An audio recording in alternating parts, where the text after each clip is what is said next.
Good morning. Hello folks for MAT-129. This is the usual way that I'll be communicating the section lessons, via video that I upload for you. Let me just take a moment to refer to the syllabus. Let me put my eyeglasses on for a moment. The way that I wrote this, there's 2 pages that are important to you immediately. All right. The stuff in between is more of a formality. It's not that I want to dissuade you from reading it, but the 2 most important pages, the way I made it, is the very front and the very back. All right. The very front has information about creating a MyOpenMath account, which is where your homework will be primarily. All right. I just wrote this in different colors here because depending upon which section you're in, and you only had access to it in Canvas, the appropriate section. Say, for example, if you were in INC, right, this would be the appropriate number for creating an account, and if you were in INA, this would be the appropriate number. All right. And then the enrollment keys are MCC Fall 2020 for C and MCC Fall 2020B for A. Okay, there's a lot of letters in there. Anyhow, the copy of the syllabus that you specifically have access to, you're not going to confuse it with anybody or any other section because I only limited it to your class. Anyhow, as far as the materials are concerned, I'll show you the textbook. You don't have to get this. First of all, this is an open resource class, which means that, like the website MyOpenMath and the textbook in theory, you don't have to pay for anything, which is ideal. This is a physical copy of the textbook if you wanted it just as a reference. Right? It's an algebra trigonometry textbook. I bought this myself. This is I don't even know if this is the teacher's edition or not, probably not. It's just a standard edition. It costs about $50 on Amazon if you were inclined to go that route. But there's PDFs if you want to print them, all right, on our Canvas pages, and also a link to the website if you just want to read things from the internet, right? Anyhow, this is the textbook in theory that you would have if this was in person. All right, you're not responsible. I'm not giving you assignments out of this. All right, you're just using MyOpenMath. Okay. Let's see. As for a calculator, all right, just for reference, this is a standard $10 to $20 variety calculator, and this is the Gucci $100 calculator on steroids. All right. Of the 2, you really want this one because it's a graphing calculator. You notice the difference in the size of the screen. This will draw graphs, right? Because it's a trigonometry class, we take for granted that you have some familiarity with graphing stuff by hand already. For those of you in 090, we'll review that, all right? As a matter of fact, for you 090 folks, I made an extra video, which you'll see linked in announcements. But on the whole, all right, you want to have a graphing calculator like this, all right? You could purchase this, all right, and that would be ideal, especially if you're planning on taking statistics or some math class beyond pre-calc. Or you could try to get an emulator, app for your phone. This is a decent one. I have this on my phone, Wabbit Emu, all right. It'll allow you to simulate a TI-83 or 84, which is what we normally have.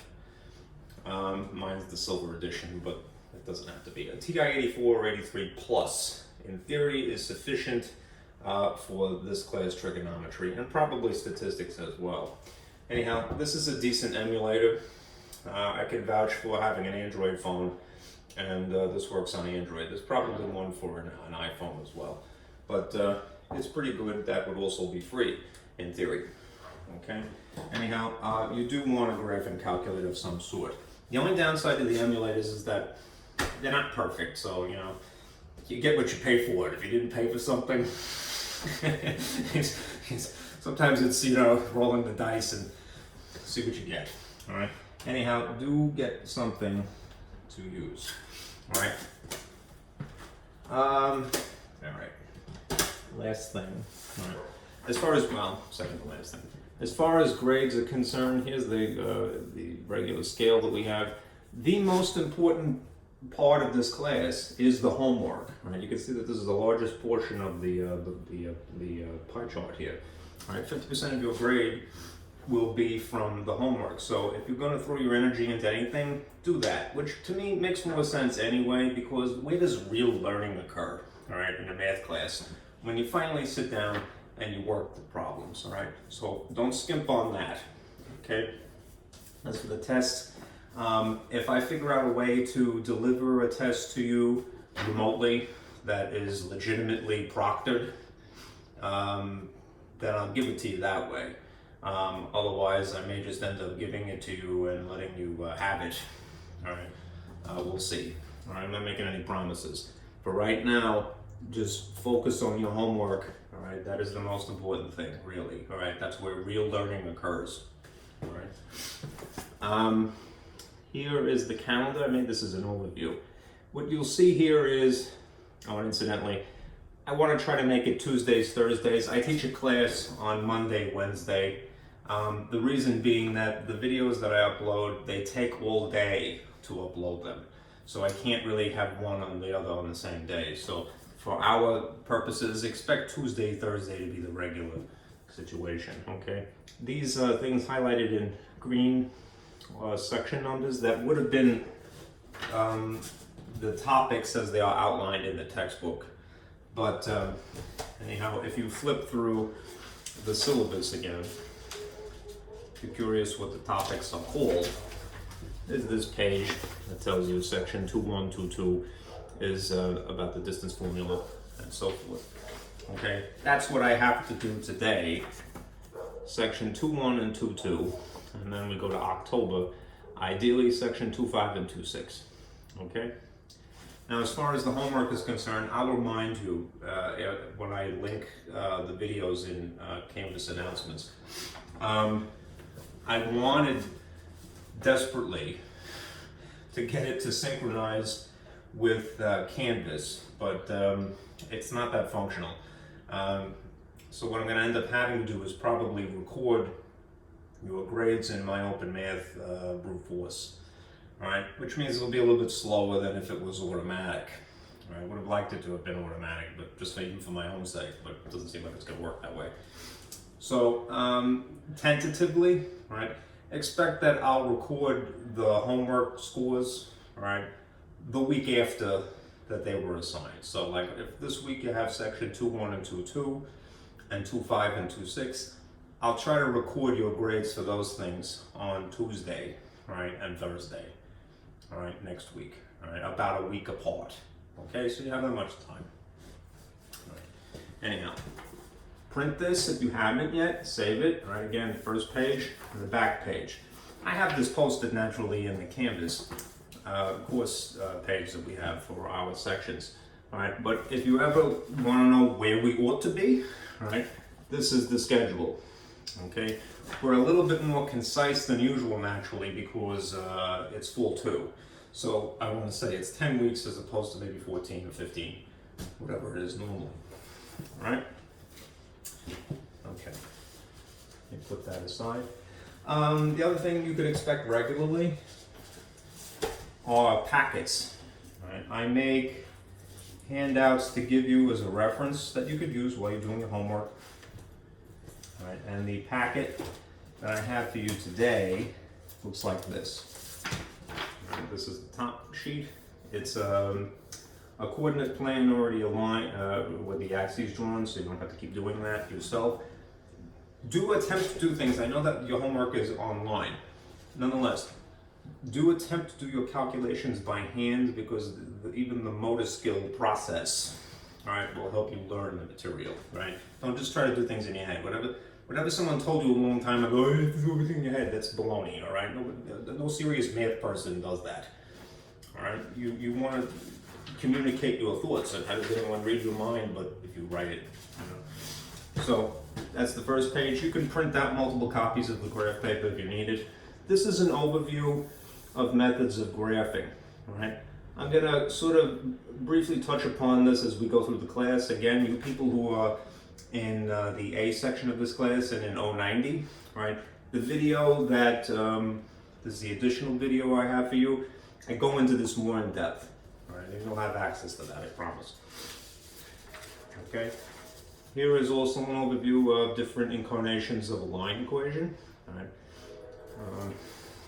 And here is an overview of classification of different systems of equations, right?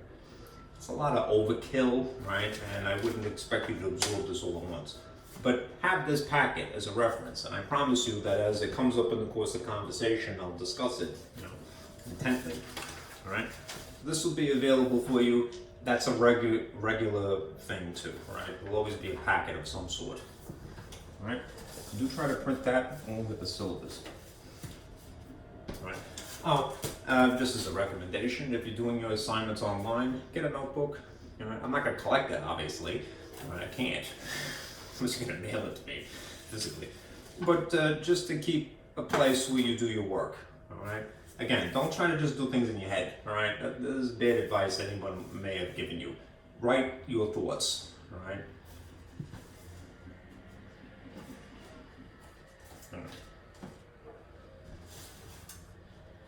Okay.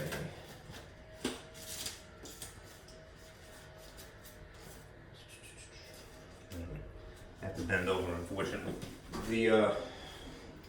I made this, right? This is actually, moving the camera too much. This was my father's drafting table, and I put some, one of those trifold science project boards just on top of it. So I have a white background, and this is a piece of acrylic plastic. So unfortunately, because we're not in a full-size classroom, I have a limited space to work. So you'll see me erasing stuff a lot. Yay. All right. Okay. So what we'll be doing now, chapter 2, we're starting with. And if you want to, just in your own notes, right, take a piece of paper and fold over the corners like this. Right, so that you have a makeshift divider. Right? My third grade teacher taught me that many years ago, and even though it's would seem to be a minor thing, I've always found it very useful. So anyhow, chapter 2 is about equations and inequalities. Right? And my markers are kind of fading out here. So I think what I'm going to do is open up a new pack here. Not have any issues while I'm writing. Okay. Alright. Let me erase this and we'll get busy. As I said, if you're looking at the calendar, what you can expect is that we'll cover, the royal we, right? We'll cover section 2.1 and 2.2 today. And some of it's review, but it's worth discussing the intricacies of it. Okay. All right. This first section, section 2.1, is referred to as rectangular coordinates.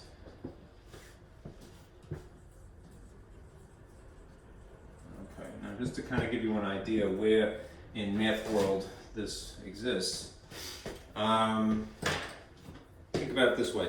There's different types, if you will, for lack of a better phrase, of coordinate systems. Right.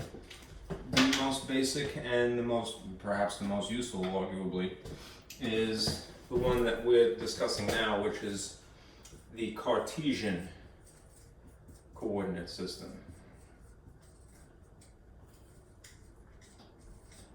All right, it was named after René Descartes.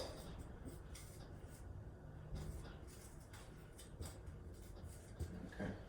This is, there's many things in math. There's an alternative name to it. Cartesian is honoring the person who devised this, René Descartes.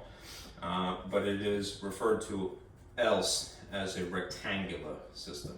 So think of these things synonymously. A rectangular coordinate system and a Cartesian coordinate system are the same. All right. You don't have to worry about this right now, but again, to kind of place this in the void, right? There are some other systems which come up eventually. The polar coordinate system, not immediately important, right? Which is, well, Cartesian coordinate system is a 2D, two-dimensional area would be correct to say. Polar coordinate system is also two-dimensional, right? But it uses, instead of the traditional x and y coordinates, it uses radius and an angle, right? So radius and theta, all right? Then there's another one that comes up, spherical coordinate system, which is 3D space, okay? And there'll be an added dimension. This is the kind of thing that you would see in calculus, really, all right? A radius, an angle theta, and then a second angle in reference to a different plane, which is referred to as phi. It kind of looks like a no smoking cross-out letter, but it's really a Greek character. Right? So theta and phi, right, is what they're called. You could kind of think about it instead of an amped up version of this, which also you see in calculus, which is x, y, z. Right? That may be more intuitive to us people that are, you know, used to sort of the Roman alphabet. You know. But that doesn't make it better. All right. Anyhow, so this is what we are concerned with largely, right? The rectangular, otherwise known as Cartesian coordinate system. So the familiar x comma y, right? What I'll do is just give you a quick little reminder, right? This would be an appropriate time, if you are so inclined, to take out that graph paper that I mentioned. We have to make sure that we're clear on certain things. Let me take this out of the way. No. It sticks to itself a little bit too easily. I have to make sure that I don't break that thing, so. Technical difficulties, oh no. All right. Sorry. Sorry.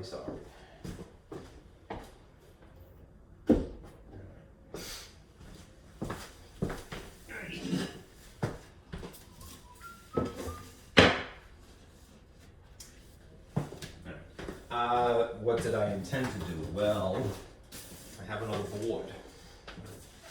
So, just want to put this here for a moment. I have a different piece of acrylic plastic here. And that's sufficient. Good. Alright, sorry for the noise. Alright. This is, I don't know if you can see it because of the quality of the video perhaps, but this is the back of wrapping paper. You know, if you get wrapping paper, a lot of times they make a coordinate plane, you know, not for the purpose of geeking out and doing some random math on the back of it, right? But for cutting, probably, you know, so that your presents are nice. Anyhow, what I encourage you to do is, just for the sake of a reference, all right, duplicate what you see here, all right?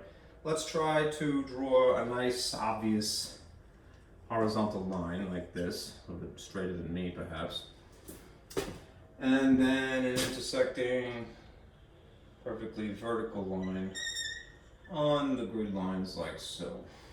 Okay, now if you're a good little math geek, and that is a good way to be in math world, right? You could think of this as basically being math world. All right, these should have arrows. All right, what do the arrows represent? In a very subtle way, they imply that math world stretches beyond even the narrow scope that we have, that is the width of the paper. Where they cross famously is the origin, or origins, but depending upon who told you how to speak.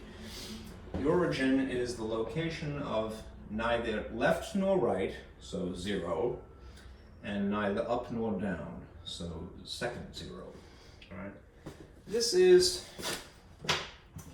you probably know already, the x-axis. All right. So any x coordinate that you're given would be incremented along this axis. Right? And if it's on graph paper, it should be nice and neat, right? Which is the whole point. This is the y-axis, right? And similarly, any number referred to or incremented along this axis is a y value. Right? So hypothetically, if somebody said, plot the point, this is a very faint green. Let's see if this one's better. No, that's way worse.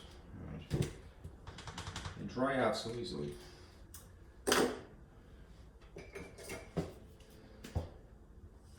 That's a little bit better.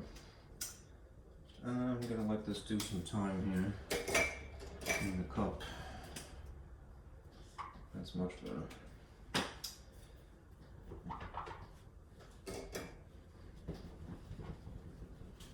If somebody had given you this coordinate, -2, -3, right? You would always start at the point of intersection, otherwise known as the origin, right? And then decide whether you're moving left or right, depending upon the sign adjacent to the first numeral, and whether you move up or down, again, depending upon the sign of the adjacent numeral here, right? This is x, and you must do that first, of course, and this controls left or right. And this is a y value, which you do second, and this controls whether you move up or down.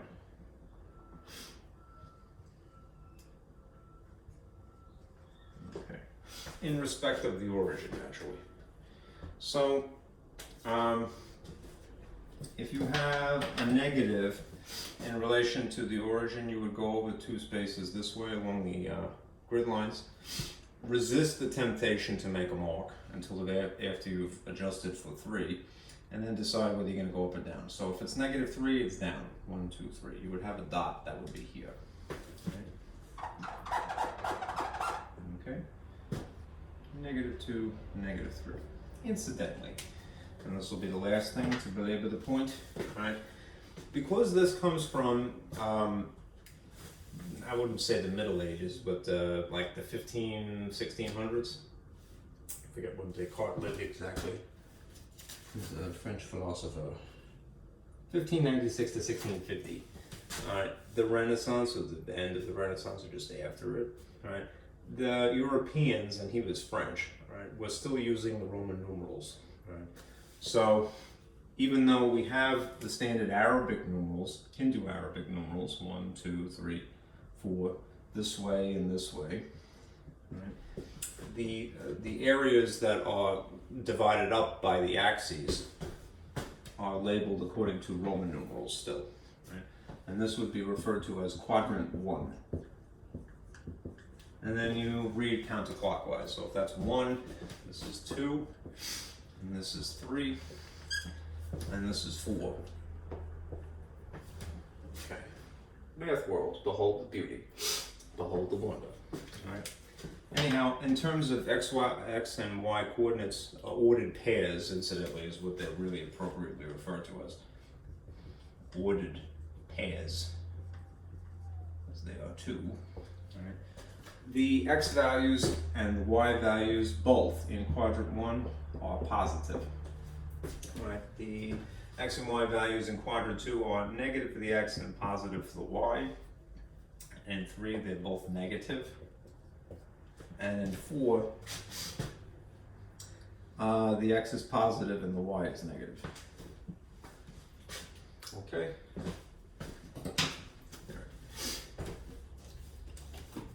I'll have to come back to that. All right. Let me try to move this and not make a mess. Because I broke it last time, jeez. This is going here. Hopefully it won't fall down the stairs either. I'm in my staircase, incidentally.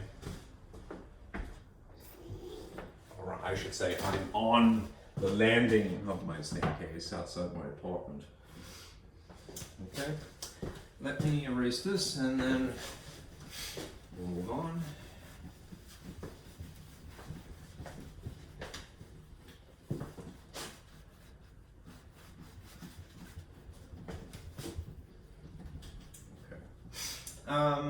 Another nice little overview here, I hope. Let me erase this with any of the space. I've established what this is by now. This is very nice, I have to say. Some formulas that will be useful to you. Okay, now you're probably already familiar with, I'll keep that in a different color, the Pythagorean theorem. But I want to mention that because it will come up several times naturally in the course of pre-calculus, naturally, very naturally. But, all right, the formulas that are to follow, subsequent formulas, are actually based upon this. So, you know the Pythagorean theorem has a special purpose, right? It's specifically for right triangles. So triangles that have a 90-degree angle, they have that box in the corner, 90 degrees, an L shape, if you will. Corner, that is a perfect L shape. And the formula is famously a squared plus b squared equals c squared. Right? And these refer to the sides of a right triangle. A and b are negotiable.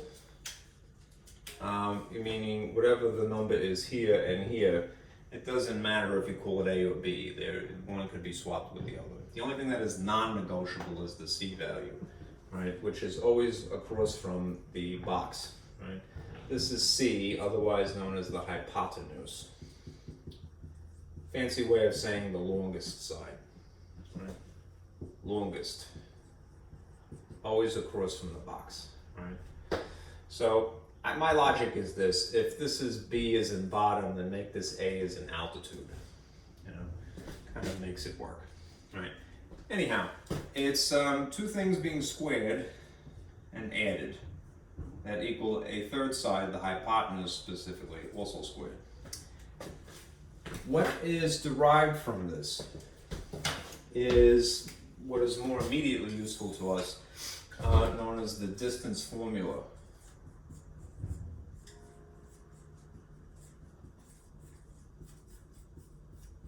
And you'll see the similarities in a moment. Right.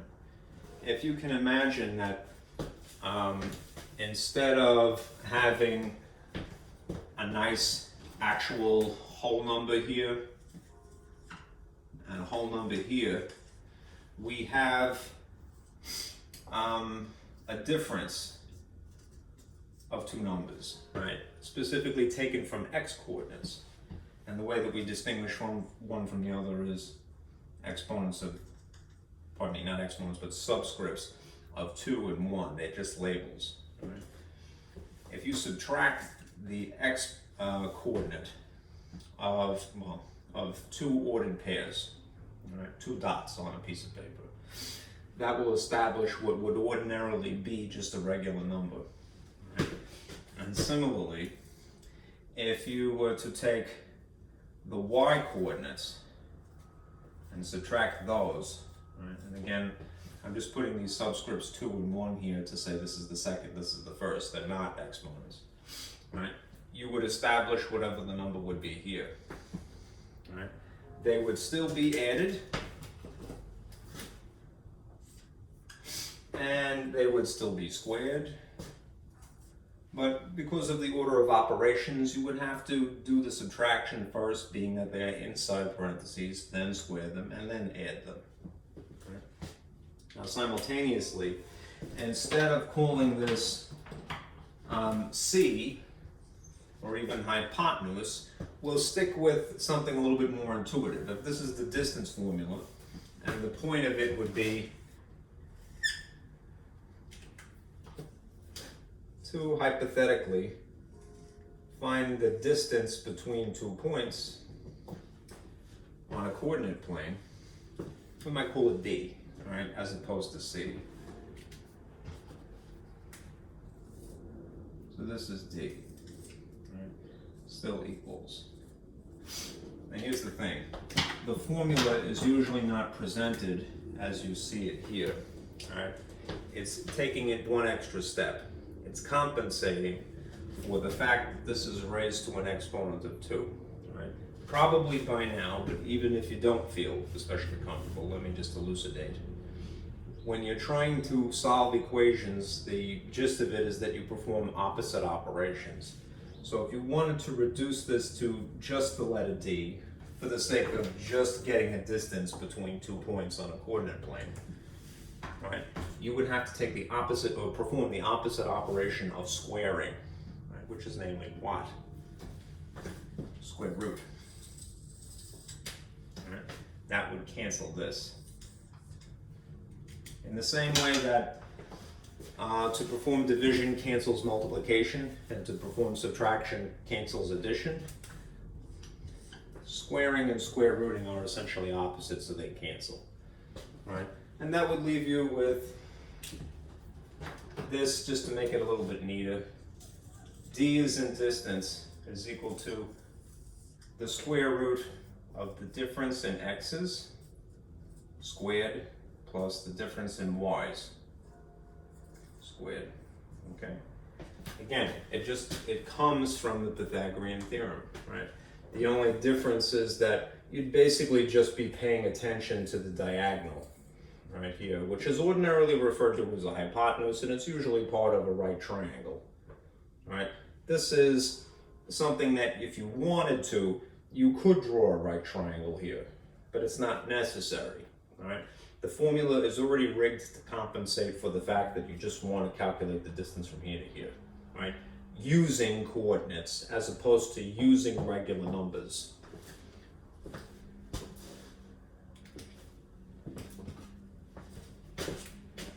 This calculates distance using coordinates. Okay.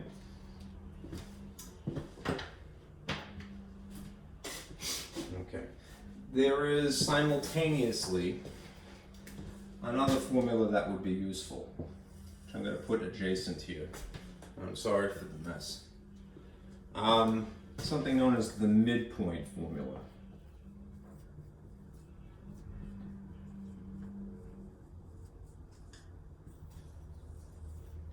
Every formula has a purpose. The Pythagorean theorem's purpose is to find any of the three sides of a right triangle.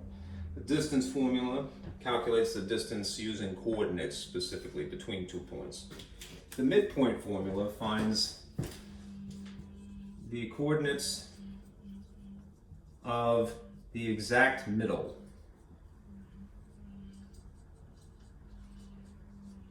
between 2 points.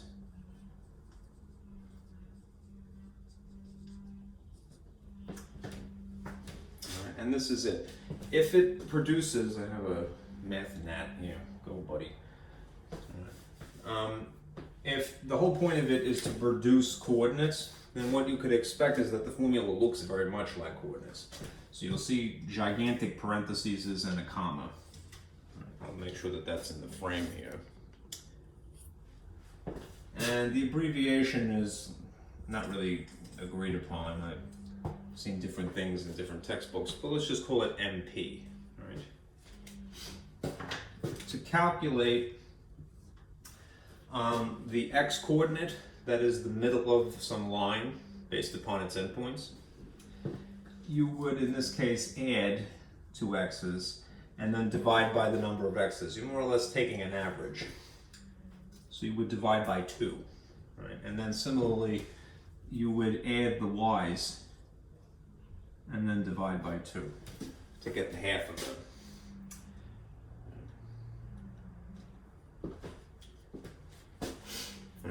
There is one more formula. I don't think you're really responsible for this, but you're definitely smart enough to understand it. All right, so it would be probably worthy of our time to mention it. All right. Whether you feel confident or not, trust me, you can handle this.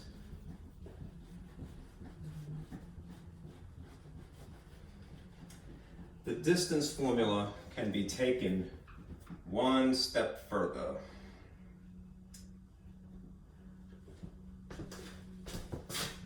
And these things could be used in tandem. The distance formula, if you were to take this and again sort of just tweak it ever so slightly so that it conforms to a unique situation, not just a random segment of a line on a graph, right? But perhaps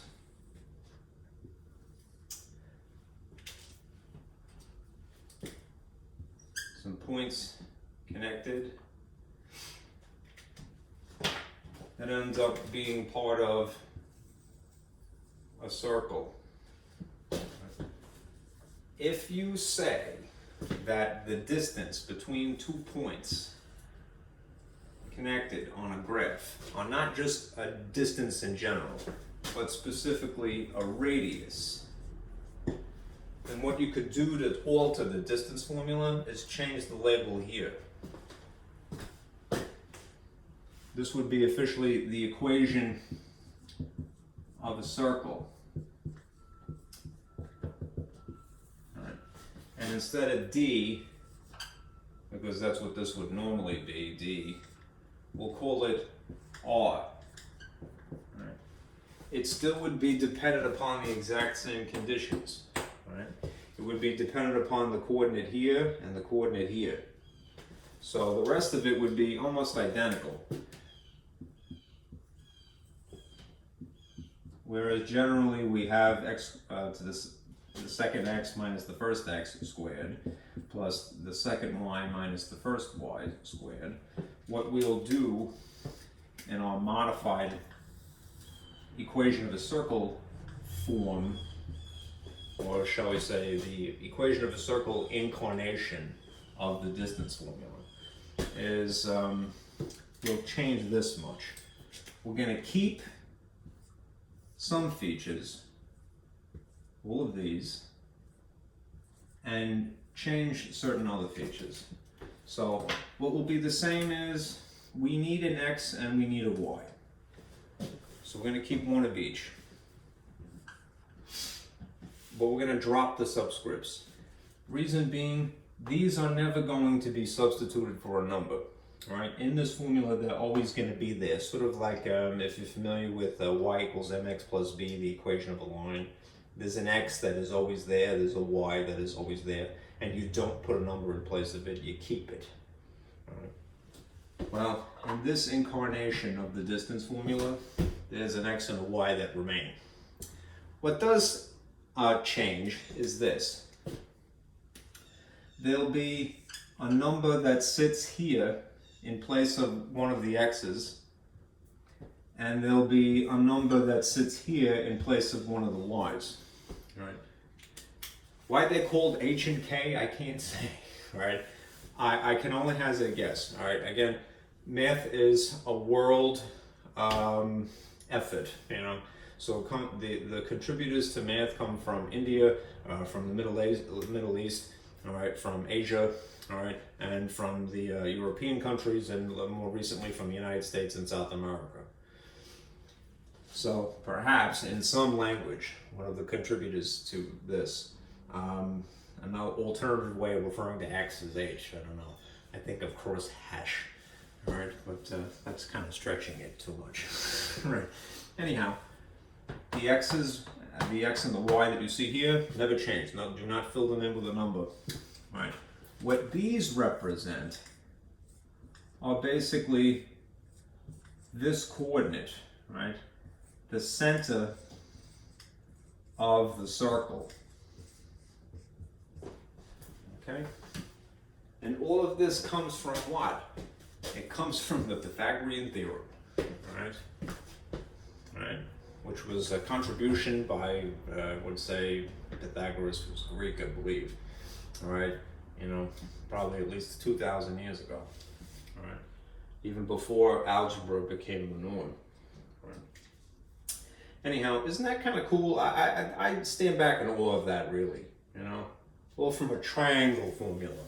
You know, we have a distance formula, and we have eventually this equation of a circle.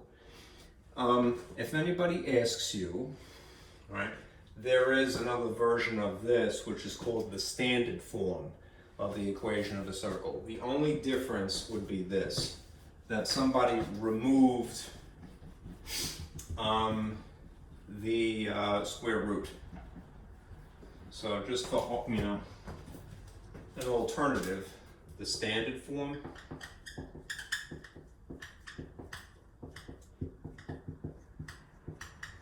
of the equation of a circle looks like this. It's squaring this to cancel out this, and then remember, whatever you do to one side, you must do to the other. So you would see this perhaps, right?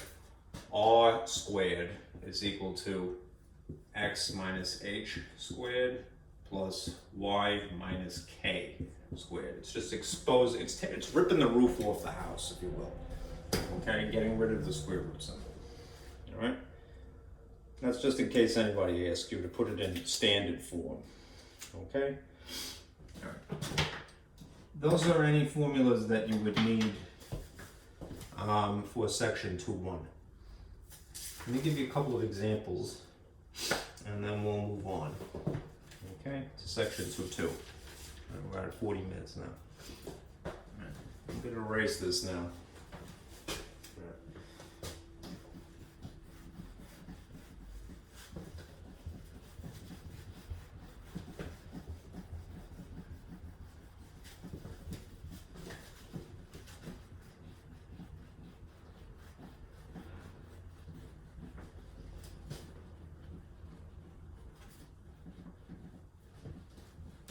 Poor Canada, I left them out of the conversation here.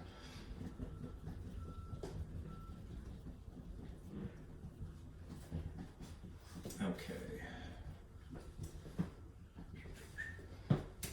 All right. Let's start with this. Suppose you're not given a picture, right? You just have the numbers thrown at you. You could do a lot of work immediately with just some coordinates thrown in your face. All right, example. All right, suppose that you are given these 2 points. The point -3, -1, and the point 2, 3. Ideally, I would draw this, and I perhaps will in a moment, but let's see what we could do with it.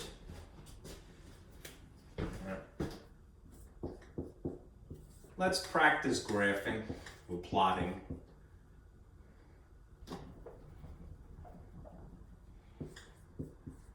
Plot these points and then calculate the distance.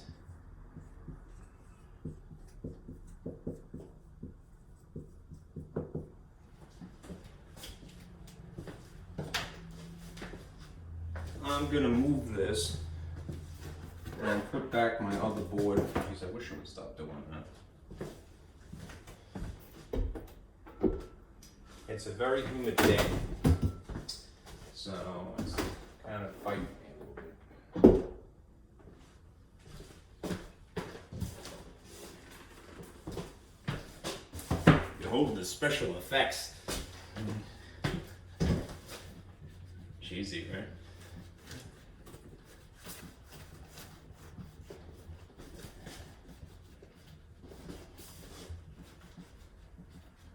I'm going to take the time to duplicate a nice graph here and walk you through the process. Okay. So here again, assuming you have a piece of graph paper, here's my x-axis, which I should be a good guy and I should label.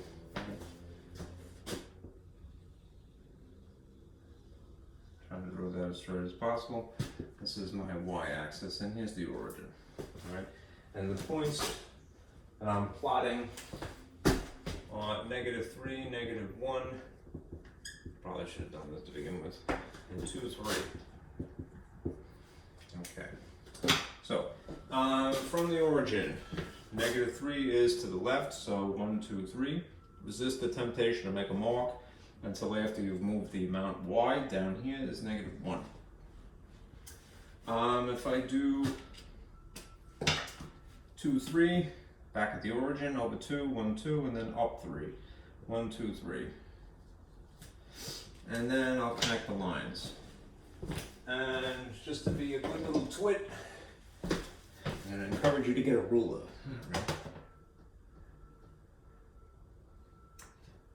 Normally I would tell you, purposely overextend the lines like for when you're graphing linear equations, but we're trying to just get the distance between these 2 points, so this is sufficient.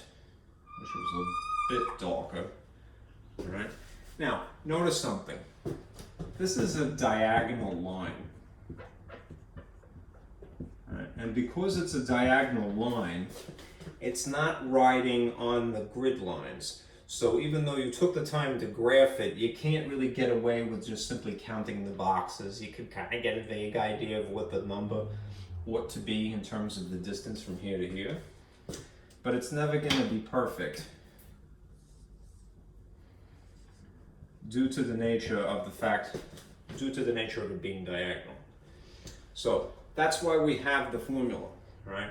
We're going to get an exact measurement, right, without struggling to figure out exactly how many boxes wide this would be. Right? We really can't anyhow.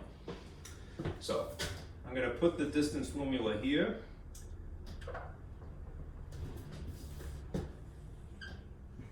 x2 minus x1 squared plus y2 minus y1 squared, and superimpose the coordinates, right? As a rule of thumb, right, take a little artistic license. So they're not labeled with subscripts, the coordinates that are given to you, the ordered pairs. So maybe for your own sake, label them as such. It doesn't matter which one is the set of x1, y1, and x2, y2. But my logic is that if this shows up in your face first, then make that x1 and y1. Right? Just make sure that they're consistently the same subscripts. Okay? So, in place of x2, I'm going to put the number 2. And in place of x1, I'm going to put -3.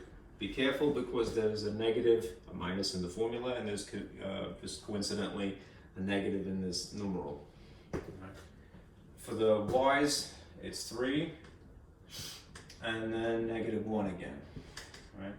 So realistically, this is 2 plus 3 squared, and this is 3 plus 1 squared. Right? You should follow the order of operations. Right? And the order of operations would dictate that you must do the inside guts of this square root before you actually take the square root. Technically, radicals are the polar opposite of squaring. The square root is the opposite of squaring, and they're higher order in the order of operations. But when you have something under a radical, it's even without them drawing the bracket, it's automatically grouped. So your focus should always be on the inside guts rather than the outside. And then in that case, you have to pay attention to the innermost parentheses. So that's why I'm doing this addition first. 2 plus 3 is just 5 squared. I should write this in a different color to make it a little bit more visible, right? That would be useful. This is 5 squared plus 4 squared. Okay. Once you've got it down to just a single number, right, now you can square. So it's 25, and this is 16. And then again, because this is still underneath the radical, and you could assume that these things are grouped logically because they're under it together, you must add them first. All right. So 25 plus another 10 is 35, plus an extra digit is 36.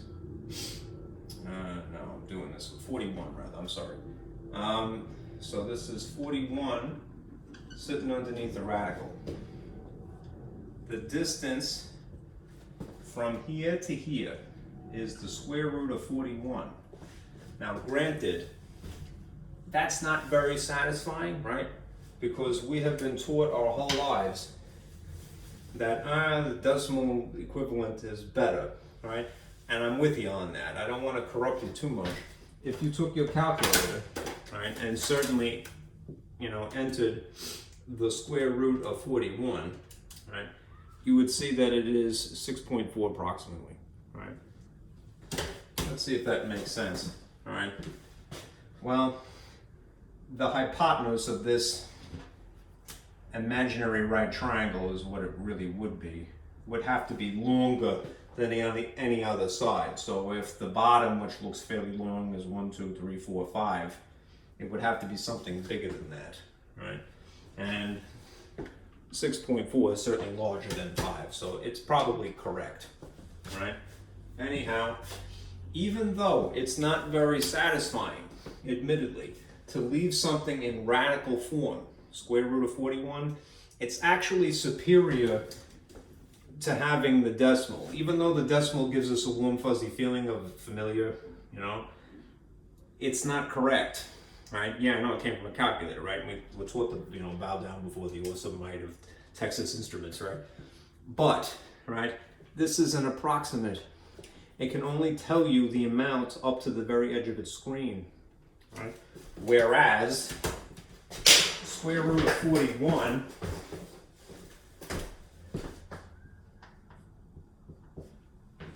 summarizes all of infinity. It's like the pi symbol. The pi symbol, you'll see when you take calculus, the tendency is to simply write the symbol pi, right? Even though we've been taught 3.14159 or whatever, right? But that symbol represents the entirety of pi, even though we can't see it. In a similar way, square root of 41 summarizes all of infinity, even though we can't see it. So it's a better answer. It's exact, technically. All right? So that gives us the distance from here to here, since we can't really eyeball it. All right? Let's calculate the midpoint. And I'll clean this up a little bit because it's getting messy.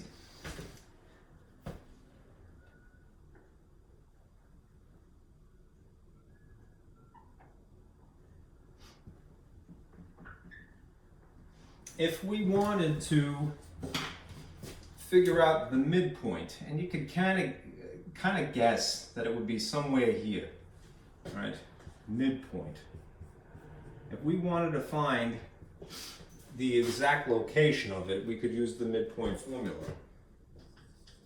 And the midpoint formula, remember, is in the style of coordinates.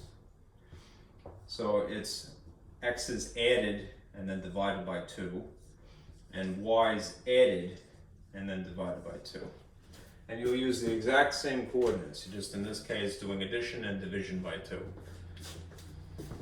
So if I draw the equation, which I encourage you to do in pencil, right, then you could superimpose the numbers right on it, right? So x1 is -3, x2 is 2. Y1 is -1, Y2 is 3. Okay. Integer rules. One of each sign says that you really subtract them. This is a negative and that's technically a positive. So you can establish a digit of 1. And it will take the sign of the larger magnitude, which in this case is the negative. So it's -1/2. Right. Also not a warm fuzzy thing. We like whole numbers, granted, but that's the way it works out. Over here, -1 plus 3, the rule of integers for addition and subtraction. One of each you subtract. This will establish a digit of 2. And then take the sign of the larger magnitude, so it's a positive 2. 2 divided by itself is 1, so positive 1. At the location of -1/2x and +1 is the midpoint. Let's see if you, I know this is scribbly, but if you examine this drawing, and graph paper and neatness certainly helps, let's see if my estimate was correct.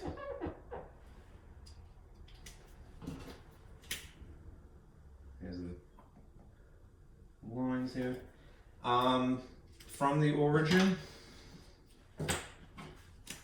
here, a half would be, if this is 1 and this is 0, half would be right there, all right, in terms of x.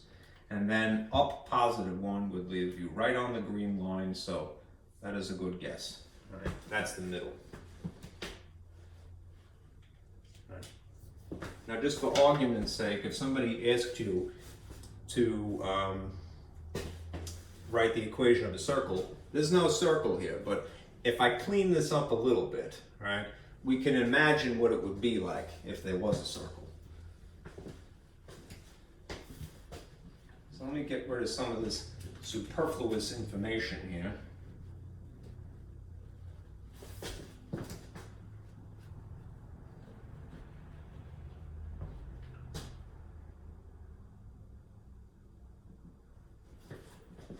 Put that back. Shame. And then we could attempt to use the equation of a circle, or establish an equation. There's our coordinate plane, axes.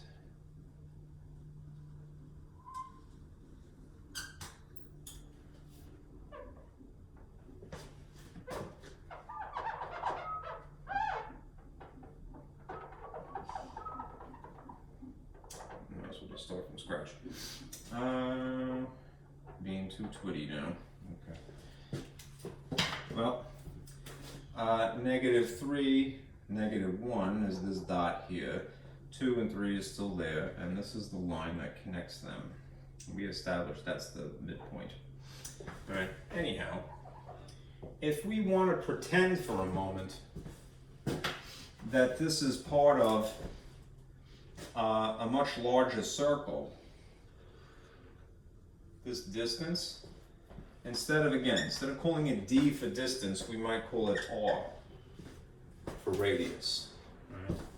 And we could establish the equation that in theory would draw this full-size circle, right, rather than just the radii, the radius. All right. So if this is what the formula looks like, d equals x2 minus x1 squared plus y2 minus y1 squared, and we've adapted it to look like, call this r instead of d, right? Here are the additional alterations, right? We're going to keep an x and we're going to keep a y. Still squared, still added, still subtracted. But we're going to call this h and k, just to distinguish it from the y and the x that have to remain. Hopefully the sun is not making that a little too hard to see. All right, so we know that the numbers that sit here and here represent the center of the circle. So we already technically know the center of the circle, right? It's, even though this is drawn badly and it looks like a Pokeball now, all right? What's this specific coordinate of the two, right? -3, -1, right? So that's what I have to insert into my formula. So do be careful, because there are, of course, the subtraction symbols that are already there. And then there's coincidentally subtraction symbols in here and here. So you would put, just to superimpose this, -3 in place of the h, and -1 in place of the k value, right? And then tidy it up a little bit. There is one other substitution. We already calculated what the distance was. If we're just saying that it's a radius, then it's the square root of 41. So I'm going to insert that here as well, square root of 41. Right. I need this space, so I'm going to do some of the work here.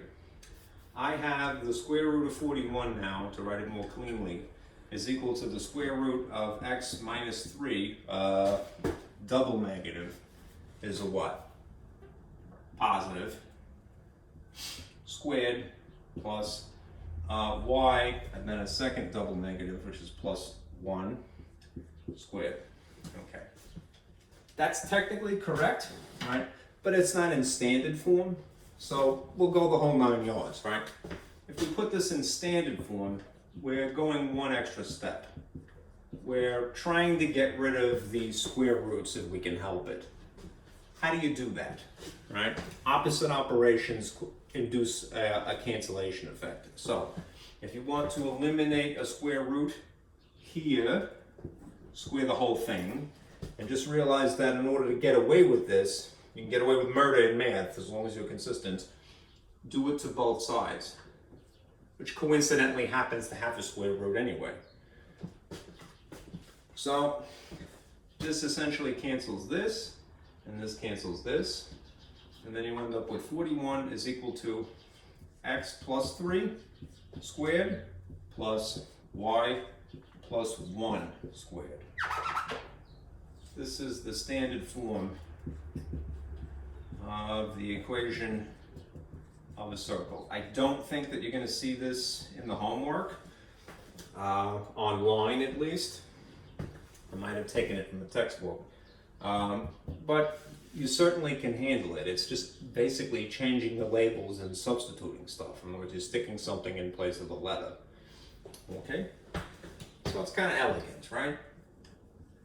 Square root of 41.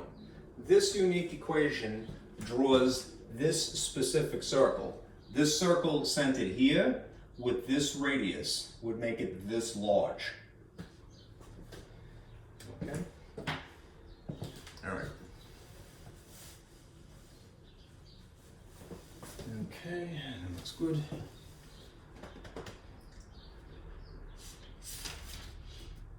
Yep. Let's get to section 2.2. It's longer, this section. Move this.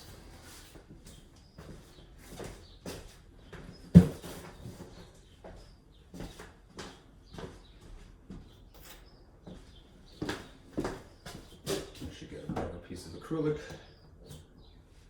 And I'll spritz this. And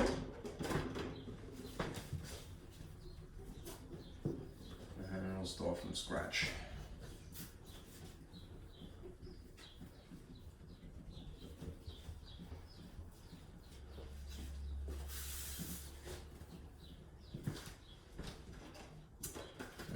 I should ditch this.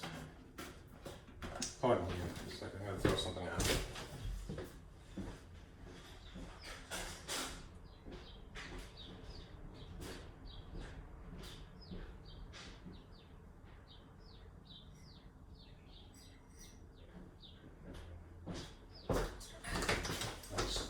A swig of coffee too.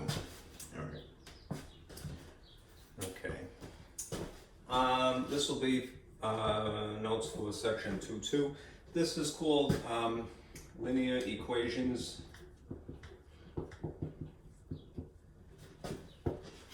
in one variable.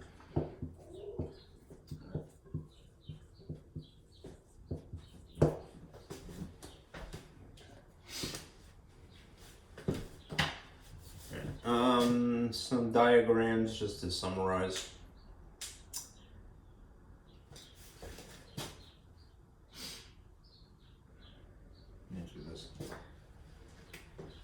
Here's some examples.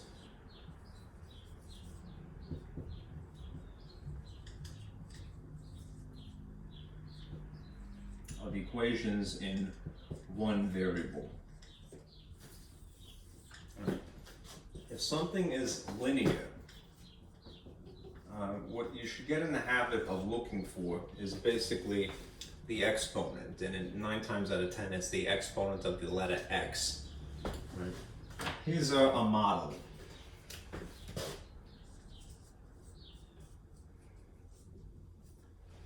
If you were to see, and I'm purposely putting this in different colors. If you were to see something like this, and it's strategically arranged so that it's set equal to 0 for presentation purposes only. All right. you'll notice that there are two numbers here, right? Yeah, they're letters, but the reason that I put them in the color red and blue is just to say that there's a number that's sitting here and some number that's sitting here, whatever they are. A is in anything, B is in some other anything, all right? What you really need to focus on to establish whether something is linear or not is the degree that is the exponent attached to the actual variable, all right? This is the one variable in this particular model. Right? I know these are letters, so they're variables technically as well, but there's supposed to be some number here and some number here. All right? It's this that you need to train your eye on. All right? If it's 1, that establishes it as being linear. All right? A little bit further down the pike, you might see something similar, which is something known as a quadratic.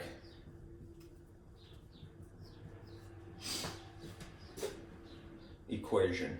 So the model would be a little amped up. You might see something like this.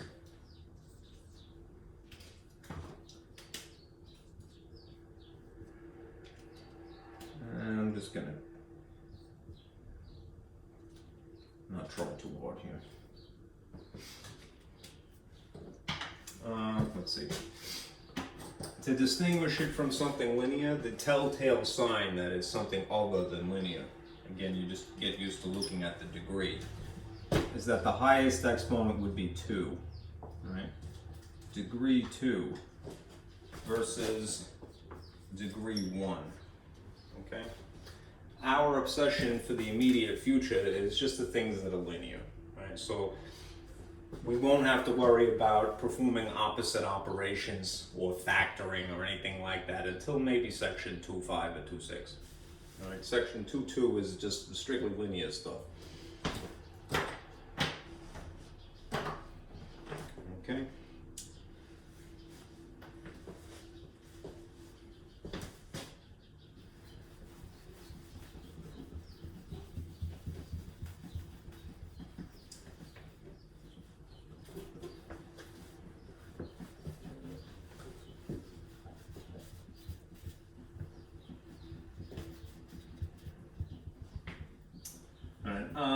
In terms of solutions, something to look out for. Right, there's 3, when you're solving, since we're talking about equations, when solving these equations, right, there's 3 possible outcomes.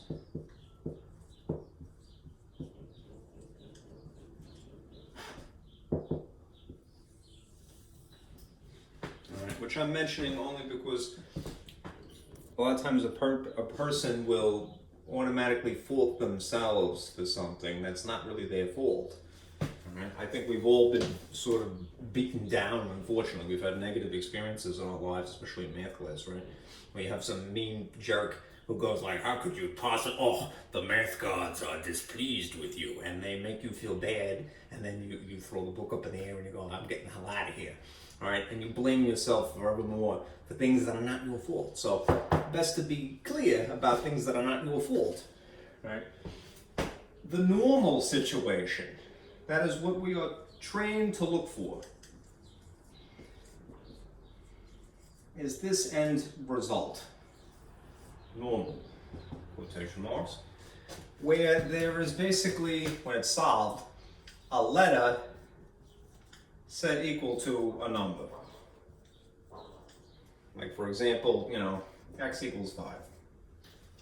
You go through all of your work, and this was what you were brainwashed, conditioned would be a nicer way of saying, to get, all right? A letter sitting on one side, typically the left, that's my own conditioning anyhow. And a number on the opposite side. You figured out what the letter is. This letter is 5. Right, or something like that. In terms of the number of solutions, this is a situation where you have finite solutions. And I'm going to spell solutions S-O-L-N-S, as in my chemistry class. My teachers always used to write it that way, solutions. They were speaking about fluids, of course, but I'm speaking about math. Anyhow, finite as in limited. If it was a linear equation, it was one answer, and that's it, right? If it was a quadratic, as you'll see if you haven't already, all right, maybe two answers, right? But that's it, right? It's finite, it's limited, right? And there's a name for this, right? This is referred to as conditional. Right? It's meeting these conditions. This letter X is equal to this number 5. Right? Again, that's a normal situation. That's what you're kind of hoping for, but that doesn't always happen. And it's not your fault, necessarily. Here's two other situations that might arise of these three possible outcomes. Right? Let's call this weird but true scenario. In this case, you do all of your arithmetic fine, and you do all your algebra fine, and at the end, even in spite of doing everything seemingly right, something weird happens. Something weird, but not really untrue, not really false, it's still true, right? So you might see something that looks like this. You'll see, just to distinguish it, a letter equals itself. Right, essentially. Like for example, X equals X, all right? It's kind of like, I don't want my glasses full, what you go, you were like, what? Wasn't expecting that to happen, but it did, all right? And you go, geez, I must have done something wrong, I'm stupid. No, you're not stupid, all right? No one's stupid, all right? It's just an unfortunate situation that arose, right? It means something, and you'll see in a moment. Another alternative of this is that maybe you get it down to a number equals itself. Basically the same scenario. All right, like 7 equals 7. Is it wrong to say that something is itself? No, all right? Yeah, it's weird, all right? You weren't looking for that. You were not taught to look for that. You were taught to look for this situation, all right? But, there's a name for that. Just like this is referred to as a conditional situation, there's a name for this scenario as well, all right? This is referred to as an identity. All right? And what does it mean in terms of solutions? And solutions, incidentally, are correct answers. All right? When you think solution, think of correct answers, as opposed to answers in general, because some answers are not correct.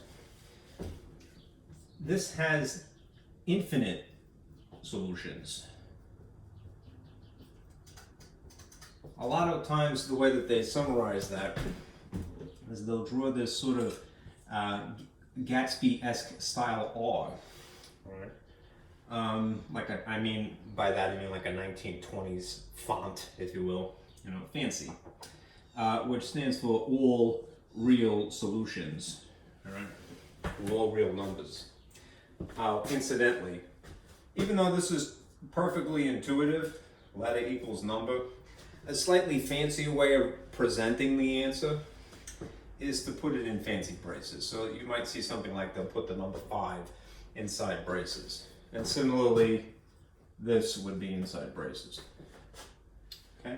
Anyhow, weird but true, we refer to that as an identity, all right?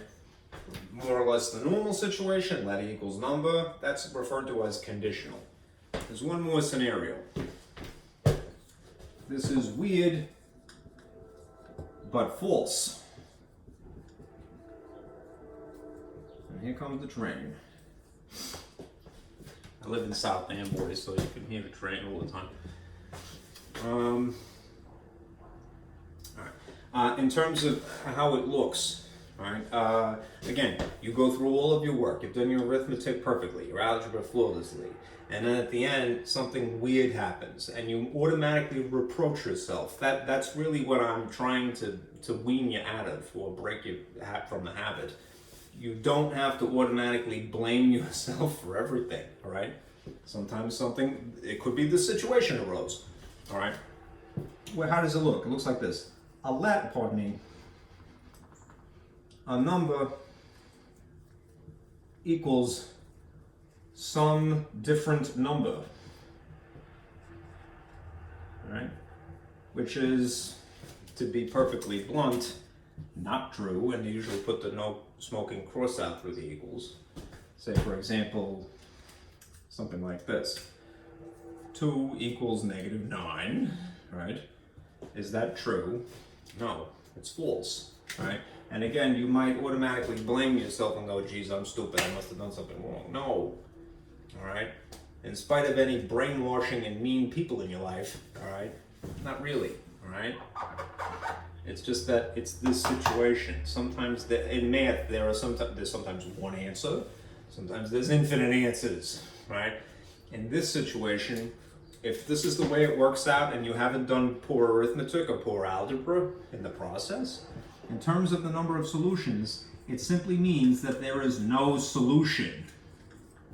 Yes, how vexing that is, right? We're all taught that there's an answer always. Not in math world.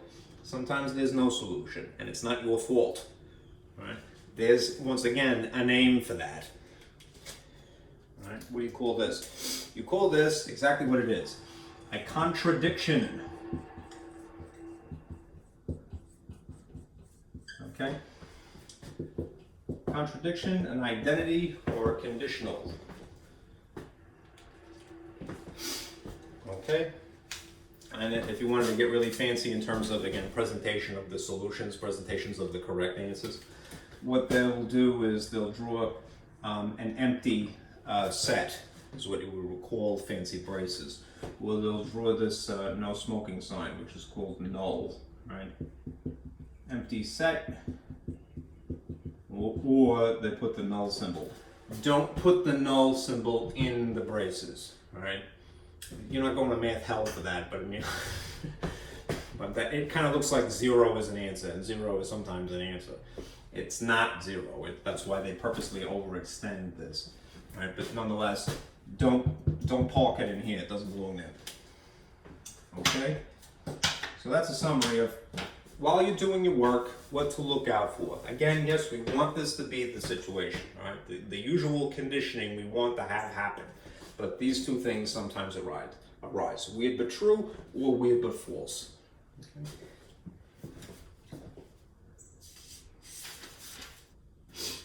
Okay. Now let's discuss some techniques.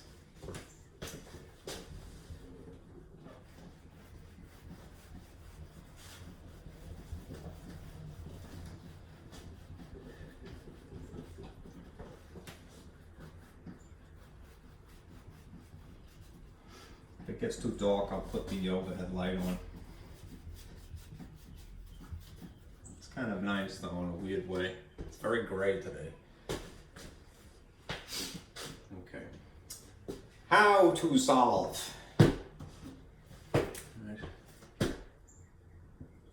Solving techniques.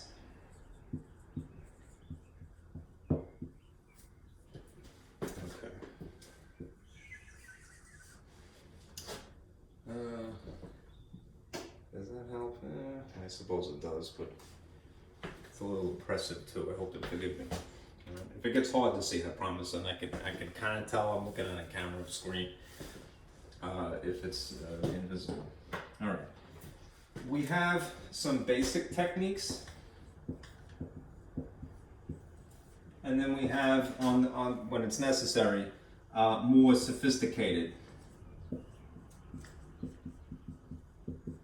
techniques.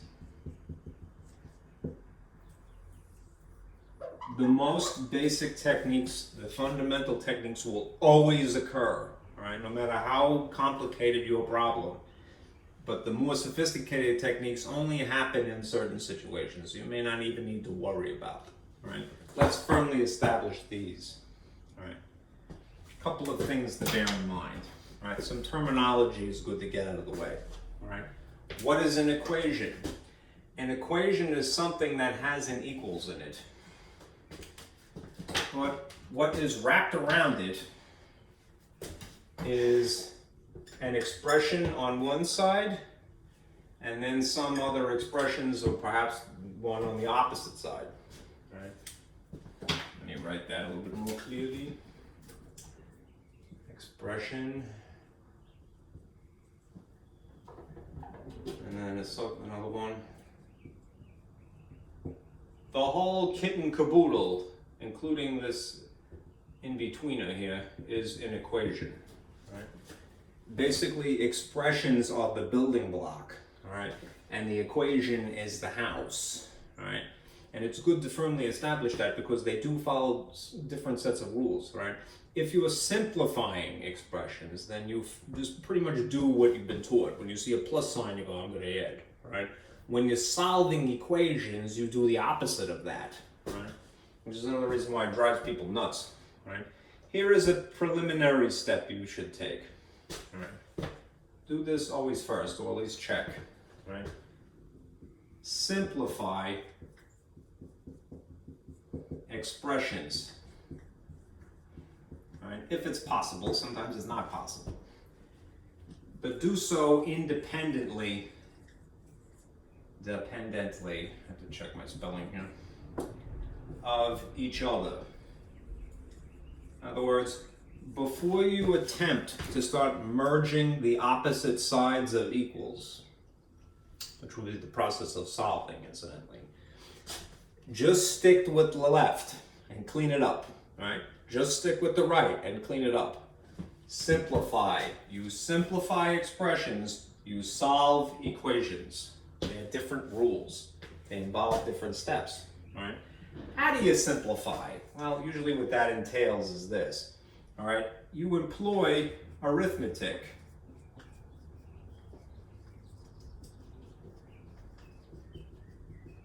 All right, which usually means what? It means, usually one of two things at least. It usually means the distributive property,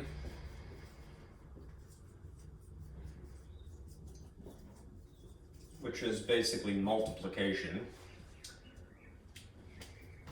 And then perhaps adding or subtracting like terms.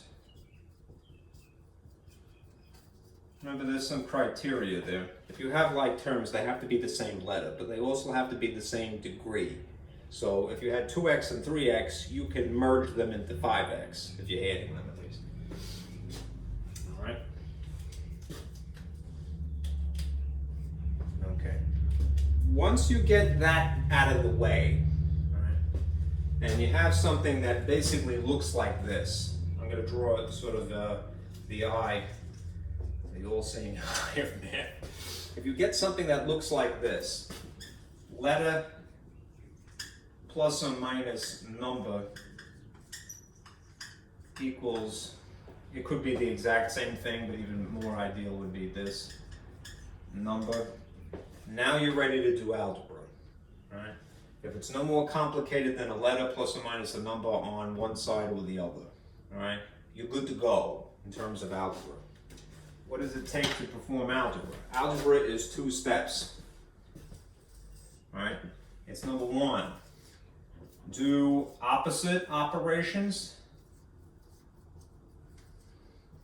and 2, do to both sides of the equals. So what does that mean? It means that if you see add, then you subtract.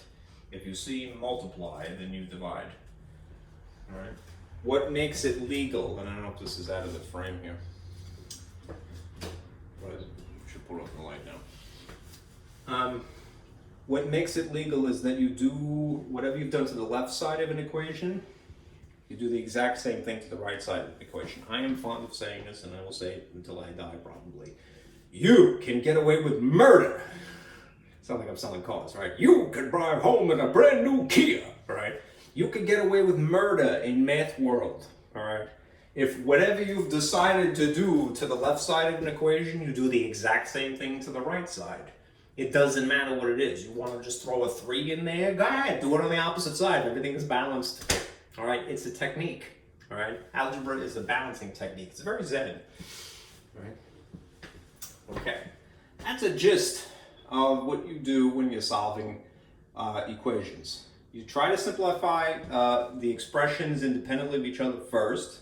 That's ordinary arithmetic. in the process, and then, only then, do you apply the actual rules of algebra. If you have a problem that's more complicated, in this book, whoever the author was a little jumbled, I feel. Good soul, but a little scattered.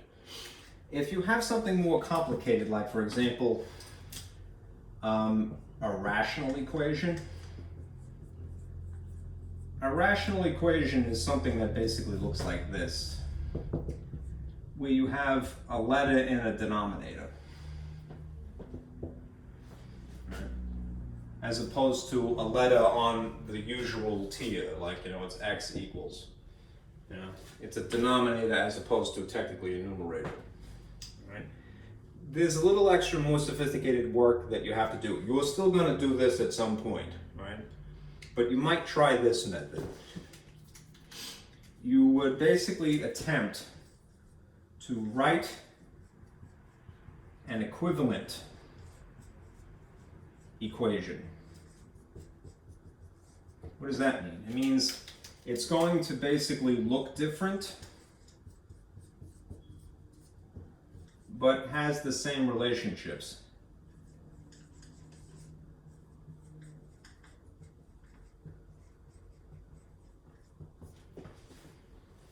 All right? And usually what that means is that the equivalent that you create eliminates the denominators. All right. This does assume that you feel relatively comfortable with fractions to begin with, all right? Which is not something I would normally do. Usually when you take a poll, you ask people, what's your least favorite thing in math? They either say word problems or they say fractions. That's my experience anyway. Why? Because it's never been elucidated. Nobody clarified. All right, so we try to do that. How do you eliminate denominators? It's a process, right? Basically, this is what you do. You multiply by the lowest common denominator. So visualize it this way. If you have your equation with its expression sitting here, whatever it is, and then an equal sign, and then it has its expression, another one on the opposite side. Remember what I said before, you can get away with murder in math as long as you're consistent. If you establish what the common denominator is, and ideally it's the lowest common denominator, right? And then distribute that to both sides of equals, there'll be a cancellation effect.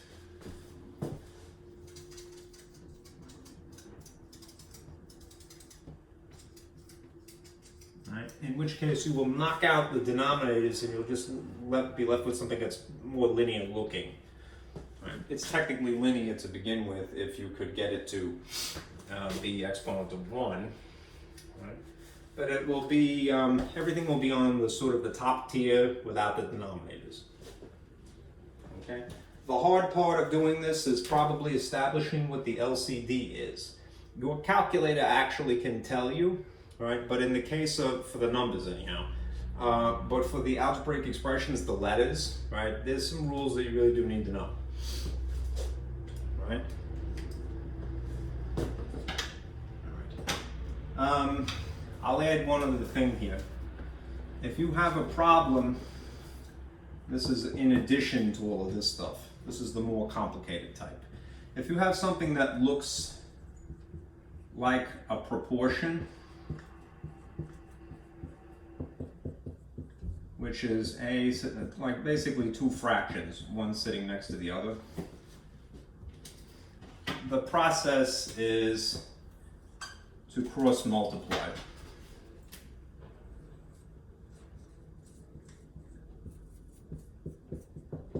Okay? Those are an easier type of problem, right?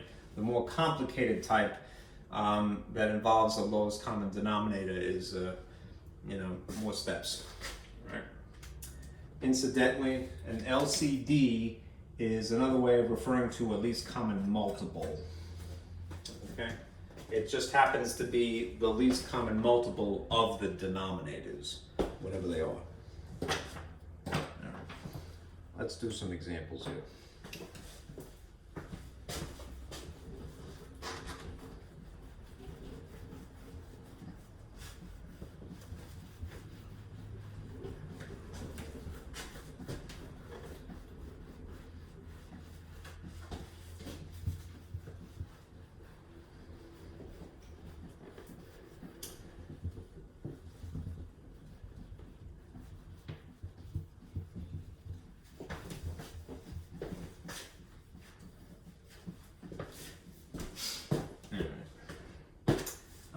Here's an easier one.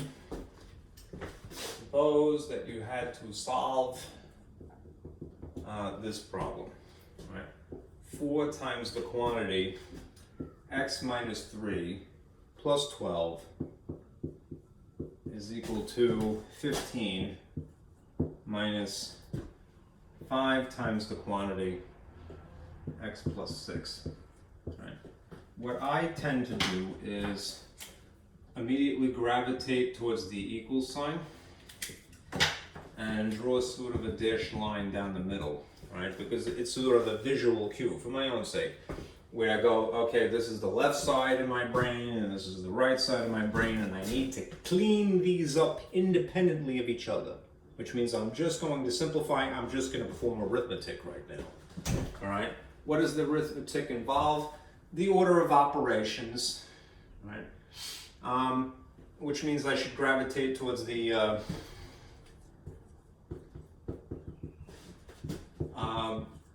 parentheses, right, which is arithmetic,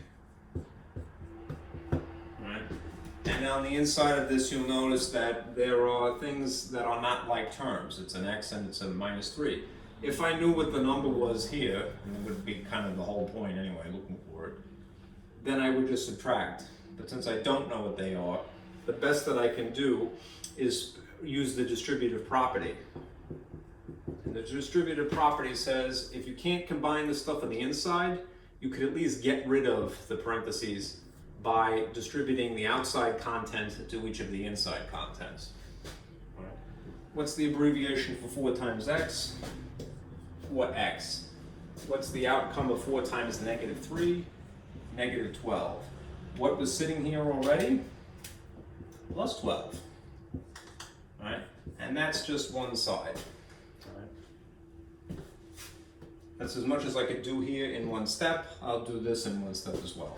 Same situation. I can't combine these because they're not like terms. So I'll use distributive property to eliminate the parentheses at least.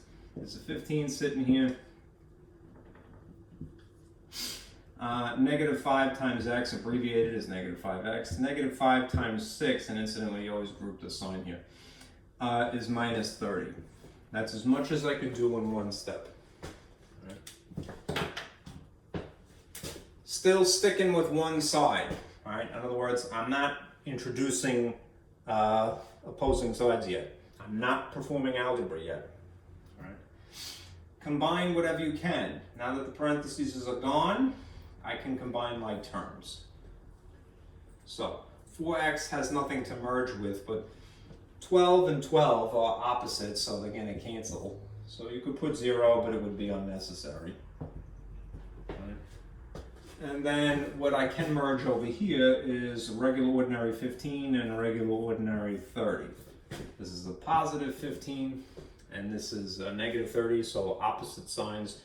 When you have one of each sign, one positive, one negative, you actually subtract to establish the number. 15 minus 30 is just 15. And in terms of the sign, it matches the larger one, the larger magnitude. So it would be a negative 15. Okay. I've cleaned up the left side as much as I can independently of the right side. I've cleaned up the right side as much as I can independently of the left side. I've got it pretty much down to the usual situation. Thing with a letter minus something without a letter equals something else on the opposite side. So here's what I would do next. Draw a table. And now you play the game of algebra.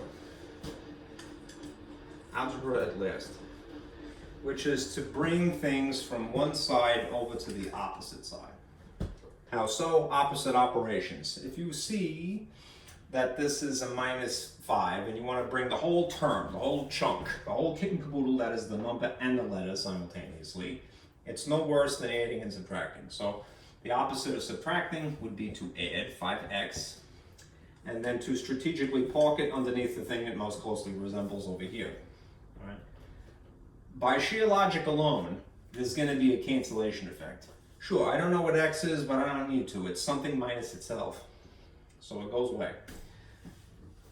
Still have this here, 15 minus 15 is left over. And then you could combine these two. These are like terms. Just as a side note, I prefer to have the letters on the left. That's my own idiosyncrasy, all right, because I read things that way, left to right. But it wouldn't be wrong if you brought the 4 over here and put the 15 on the opposite side. It would be the same answer, it would just maybe be considered bad etiquette at worst. All right. Anyhow, I think this is more intuitive. Same signs, add them, that establishes the digit of 9. It's just 9x. All right. Last thing is, to solve for x, you perform opposite operations. All right. Algebra is opposite operations. So, the opposite of multiplying by 9 is dividing by 9.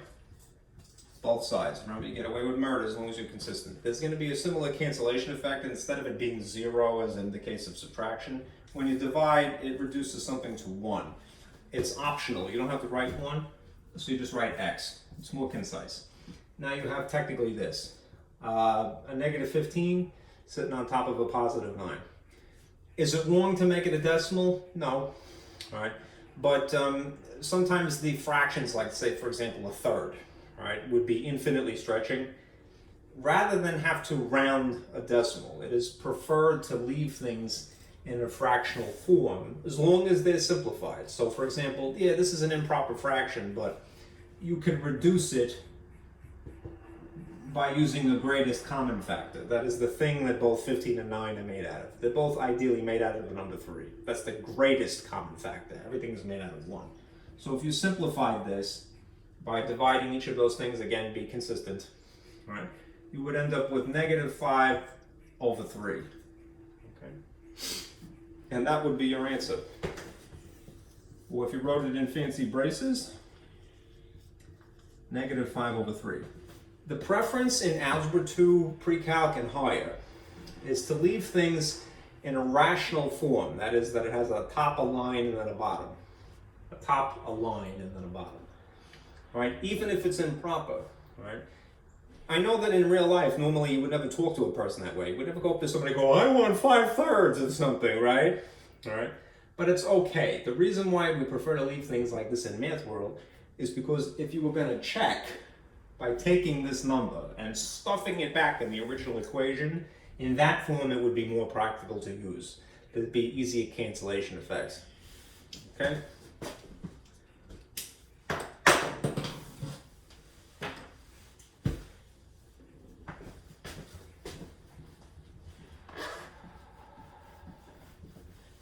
I'm always an hour and 40 minutes.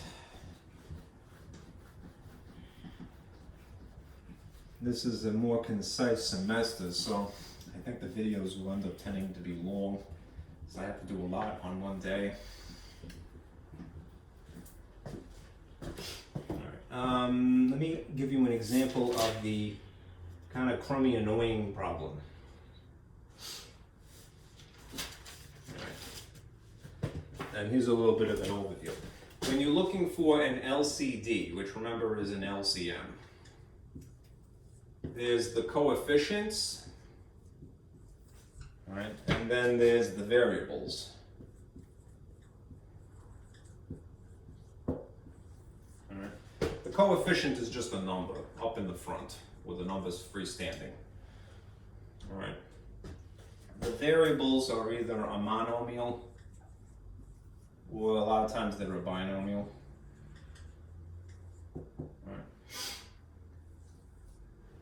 In an even rarer instance, there would be a trinomial.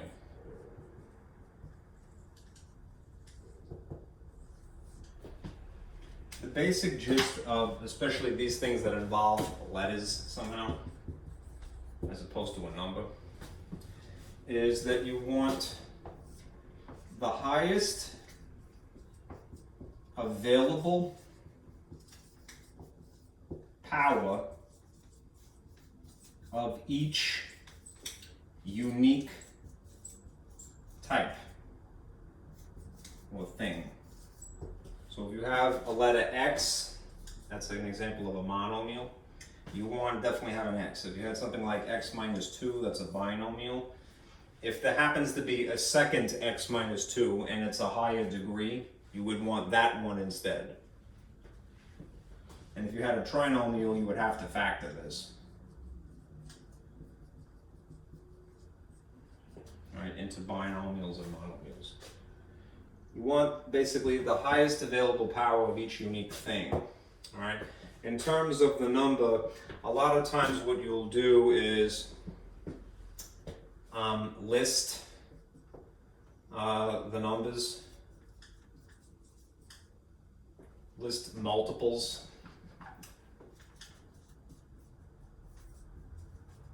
and then use the first match.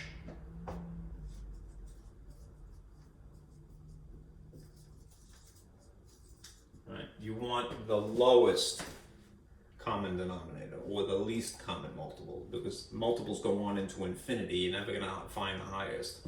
Smaller numbers are generally easy to work with. If you're going to use your calculator, all right, to find common multiples, let me just show you. There's probably at least 2 places you can find this. Let's see. Calculate. Bear with me 1 second. The easiest thing for me is press the math button, which is really should just say arithmetic because it does a lot of arithmetic. All right. You have a lot of options, at least if the software has been updated. If you scroll over to num, down this list, you're going to see 2 things that are interesting. LCM, which is least common multiple, and GCD. GCD is greatest common factor by a different name. I don't know why they use the D. I can only guess greatest common digit. I don't know. All right. It can't be patent pending, right, or trademarked. That would be silly. LCM, all right? If you press that first option, I got to probably highlight it here. This would show up on your screen. It's in the style of a function, which means there's little open parentheses. If you have 2 numbers, like you wanted to find the least common multiple of 2, and then the number 3, you would type the number 2, comma, and then 3, all right? There is a way to do 3 numbers simultaneously, but it involves basically embedding the function in itself. In other words, you'd have to go back to the menus and write LCM twice. All right. Anyhow, if you just close this, I'm going to be a good sport. It spits out 6. All right. That's a good way to get it done quickly. All right. The method of finding it by hand is still useful. Right. It involves basically using prime factorizations. That's really where this comes from. Highest available power of each unique thing. Each unique thing is in base. All right. This is from prime factorizations. But you're not really responsible for that right now. If you calculated 2, 4, 6, 8, 10, and then list the multiples of 3, 3, 6, 9, 12, 15, you'd see that the first thing that matches is the number 6. These are multiples, right? The products, basically, of 2 and of 3. All right.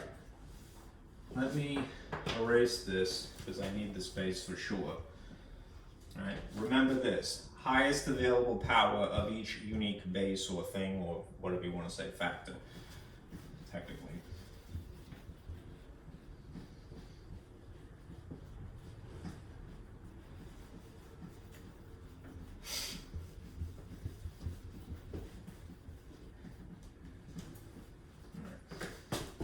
Here's an example.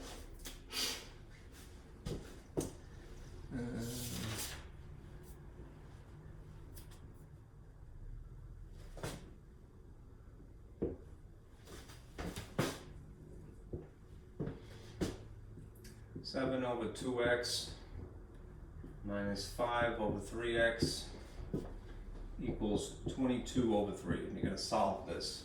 Notice what type of equation you have. You have what would be referred to as a rational equation, because it has a variable in a denominator. Right? It basically looks like a fraction. Right? Ratio is a more general way of speaking about things that look like this. Fraction, believe it or not, is a more specific thing. All right? But it's a glorified fraction for all intents and purposes. All right? Anyhow, you might be able to do this brute force somehow, but the easiest thing to do would probably be to write an equivalent, meaning it's not going to look the same, but it will have the same relationships. What we would need to do in that event is to figure out what the lowest common denominator is. So we're going to stare at these, all right? And we're going to pay attention to just the numbers, all right? The coefficients, all right, or just the numbers. They're 2 and 3 specifically. I kind of cheated already because I already did it, all right? You could use your calculator and go through the key sequence that I mentioned. All right, press the math button, scroll over to num.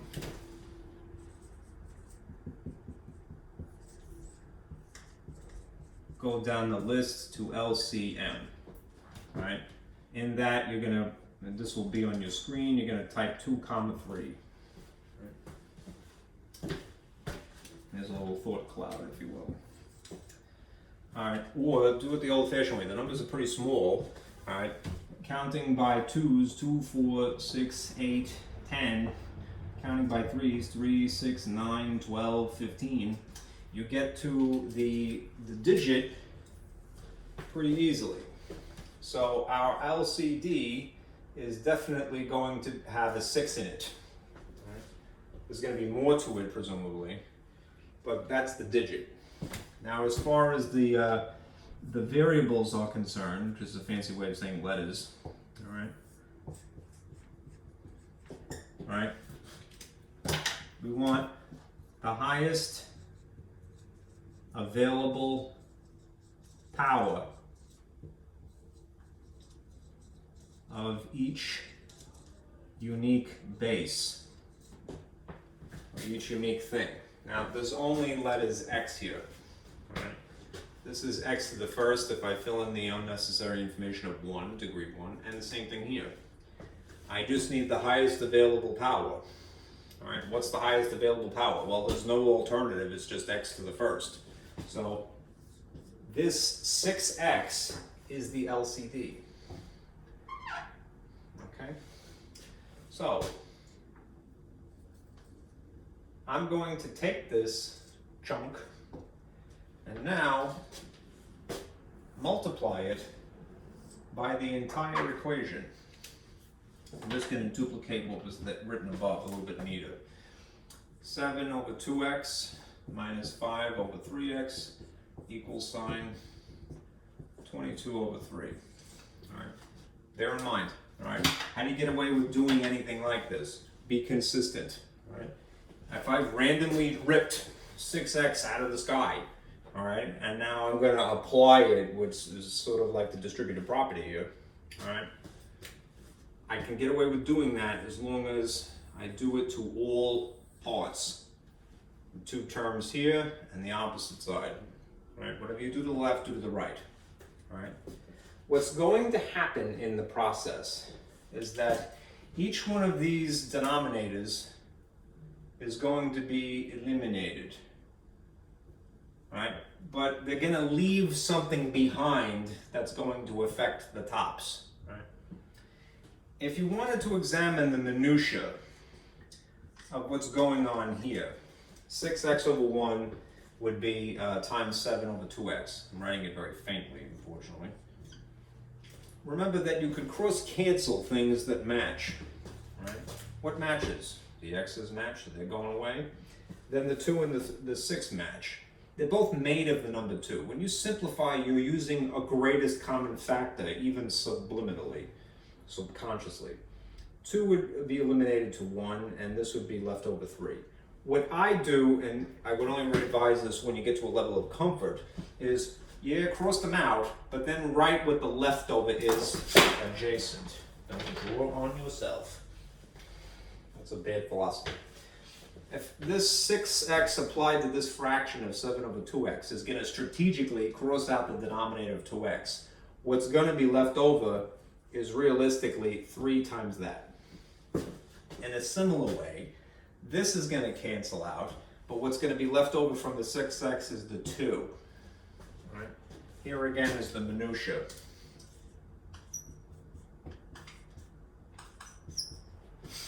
The x's would cancel. They would divide each other out. And 6 and 3 are both made of 3. 3 divided by itself is 1. 6 divided by 3 is 2.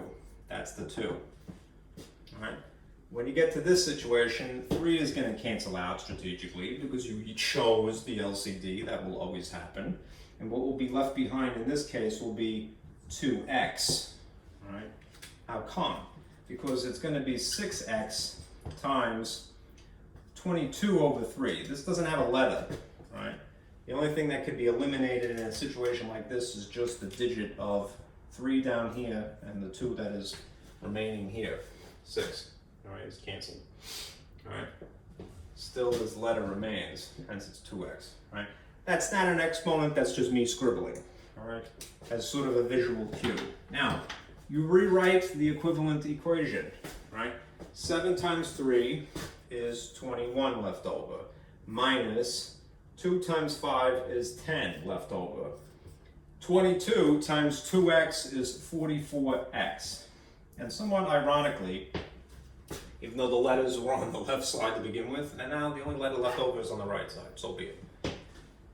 We are going to now solve this equivalent equation by combining the left side parts first. 21 minus 10 is simply 11. 44 times x, right, now I can apply algebra, is left over on the right. The opposite of multiplying is to divide, which there's a preference in math world for using this style of division.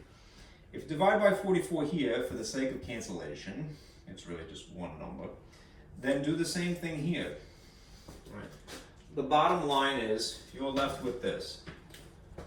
X is equal to the fraction 11 over 44, which, if you simplify the fraction, would divide by the GCF of 11, which would reduce this to 1 over 4.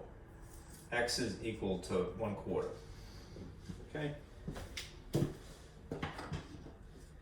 If you wanted to use your calculator for the purpose of simplifying fractions, you could, or entering things in the style of a fraction. Again, there's a couple of different key sequences. My intuition is always to hit math, because that's like the arithmetic button. Turn it on first. Reading it backwards. If you press math, don't be confused. This converts to a fraction from a decimal, and vice versa. If you want to enter something in the style of a fraction, it's this key sequence. Scroll over to num, go down the list, you'll see n/d. At least if the software is updated, all right? And if you need to update the software, you could always go to the website and connect. Right? You may have to use a USB cable of some sort or another, and it may take 2 hours. Mine, a long time ago, I had to update the software. It took like 2 hours, but I got extra features for free. Anyhow, n/d, if you choose that, allows you to intuitively enter things in the style of a fraction. So if you typed in 11 sitting on top of 44, you would see it as it looks normally. And then if you hit enter, it automatically reduces it. Okay? That's a handy feature. Please turn it off. All right.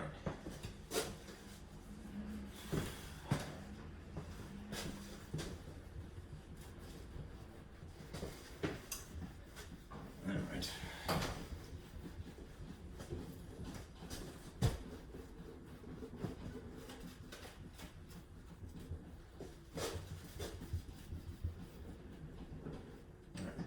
If you had a problem like this, I'll do this as quickly as I can. That looks like a proportion. 3 sitting on top of x minus 6 equals 5 over x. And I would distinguish this from the other problem that you had just seen. In spite of its similarities, they're rational expressions. It's really just one fraction-esque looking thing on the left side and one fraction sitting on the right side. All right. In a situation like this, it looks like a proportion. And the trick to solving a proportion is to cross multiply.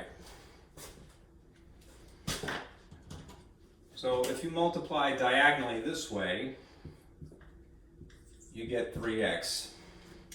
If you multiply diagonally this way, and bear in mind it's a binomial, you have 5 times x minus 6. You do have to distribute, so you would just distribute 5 to each of these things and get 5x minus 30 equals 3x. Then strategically, do as little work as possible, right? You can put all of the letters on one side, but then you'd have to move 30 as well. Right, so to spare yourself having to do 2 steps when you could just do 1, drag 5x over to the right. Kicking and screaming. If this is a positive, to justify moving from here to here, over equals, you employ algebra via opposite operations. So you subtract 5x, and you do the same thing here. Right? Something minus itself, even something mysterious, cancels out of existence. 30 is left over.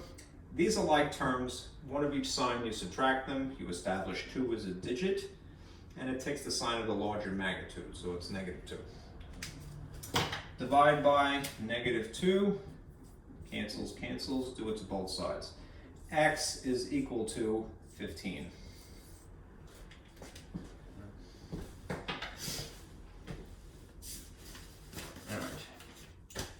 All right. Too much to do in my life here.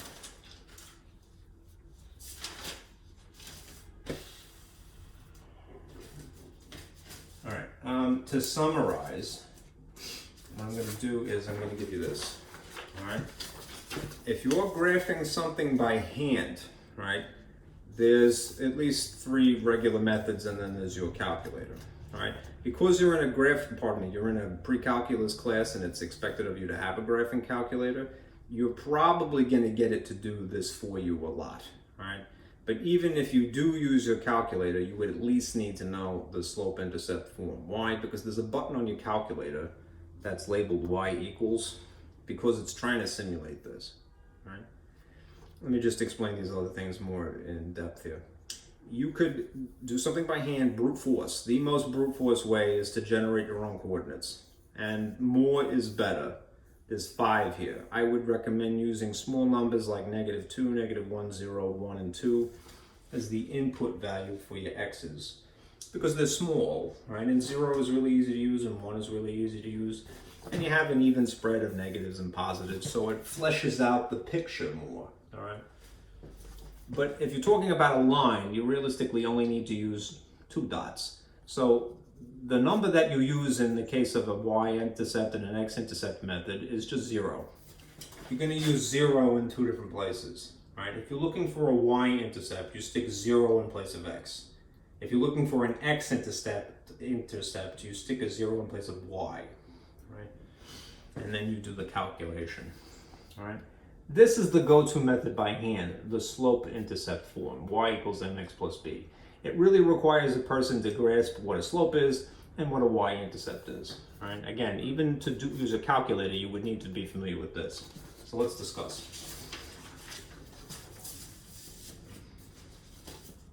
Okay.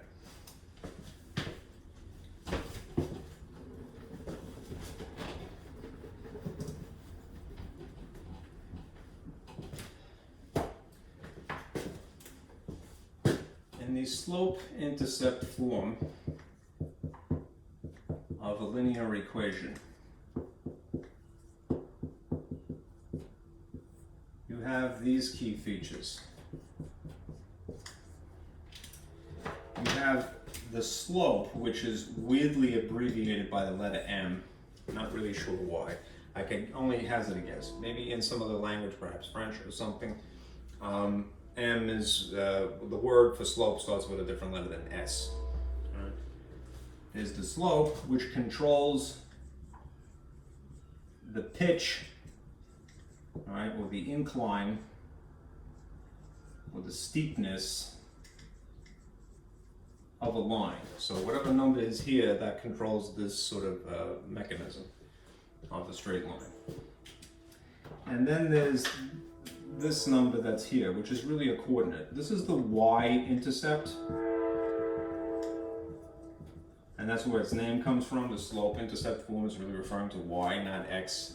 Y is more famous. This is a coordinate pair, an ordered pair. So it would always be 0 for the x dimension, and then it's b for whatever the y dimension is. When you're graphing, you always draw this first. Right? And then you use this secondly, right, to get a second point, right, from y-intercept, not the origin. In other words, don't go to the origin and treat this. I know that the slopes you're probably familiar with have a y value and an x value in them somehow. They're not a coordinate though, all right? From the point of the y-intercept, which is why you have to do this first, you move an amount to y, you move an amount to x. And it could give you actually an infinite number of points, but one is sufficient. Okay? Let me erase this.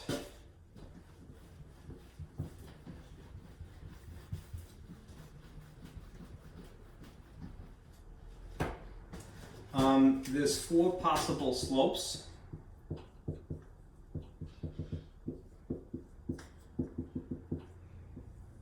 And incidentally, there's a formula which I'll just put in the middle here. If you had to calculate it, m is equal to the change in y over the change in x. They use this delta y and this delta x. Delta is a Greek letter.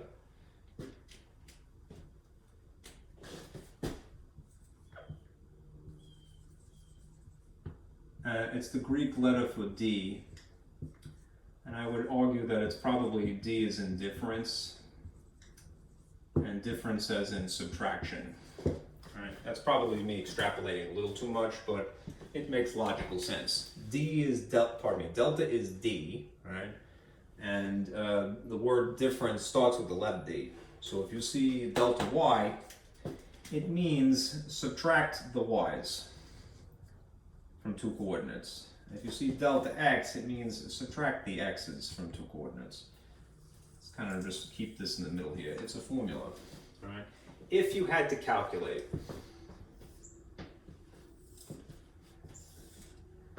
okay.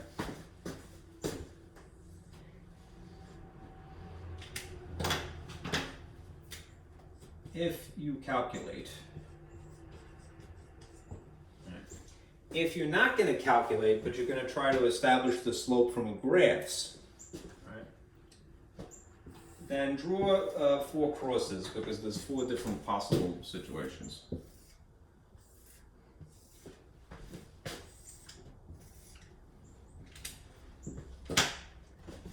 If you have a line that is basically stretching from here to here, from what would be the 3rd quadrant to the 1st, right? Whether it's exactly down the middle like this, or it's a little bit steeper this way, or a little bit more narrow. If it's generally running from the 3rd to the 1st quadrant, right? This is a positive slope. You could tell just by staring at the picture. If instead you have a slope that's running this way, which would be from the 2nd quadrant down to the 4th, right? Even if again it was a little bit steeper or a little bit more shallow, all right? Then this would be referred to as a negative slope.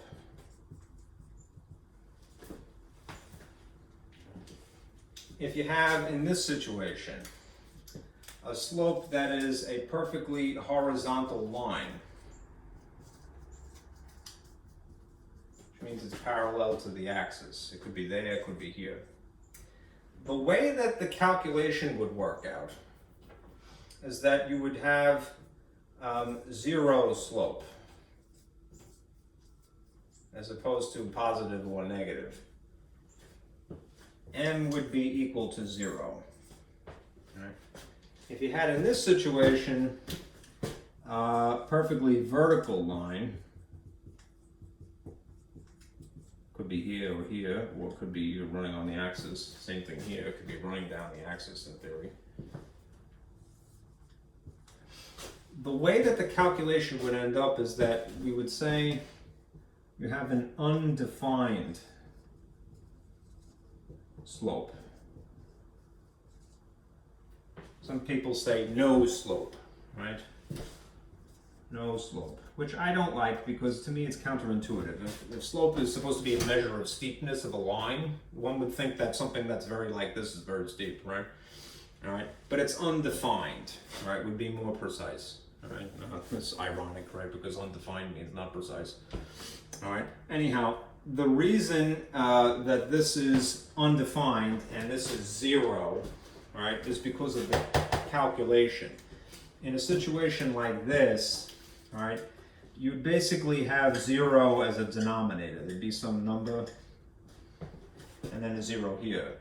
This is a situation where you do something forbidden, right? You can't divide by 0. This situation would be 0 sitting above the line and a number down here. You could divide into 0, you can't divide by it. All right, there's no commutative property of division. Right? The order in which you do stuff matters. All right, anyhow, bear these in mind. If you just have a drawing, you can tell what the signs have to be or whether it's 0 or it's undefined. Okay?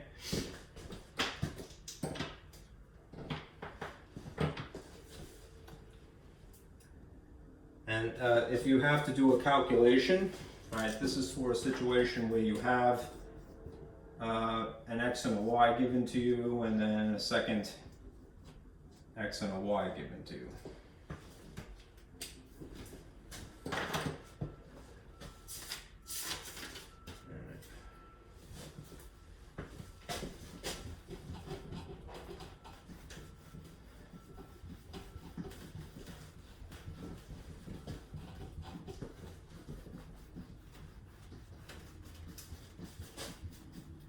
Take a sip of coffee because I'm getting a little tired now.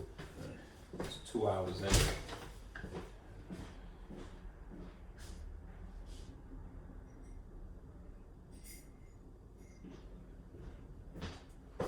I'm going to try to finish up in the next 15 minutes. All right. Another thing to summarize, the actual line equations, what they would look like. When you have diagonal lines versus when you have horizontal lines,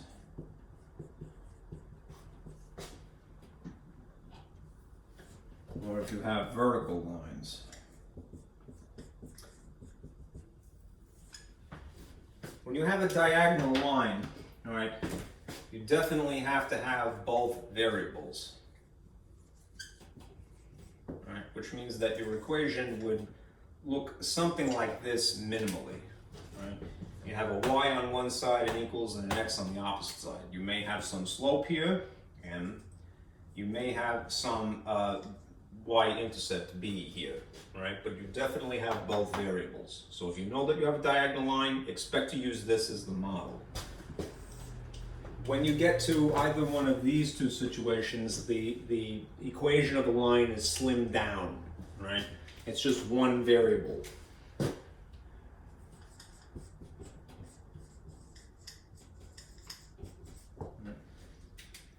This also.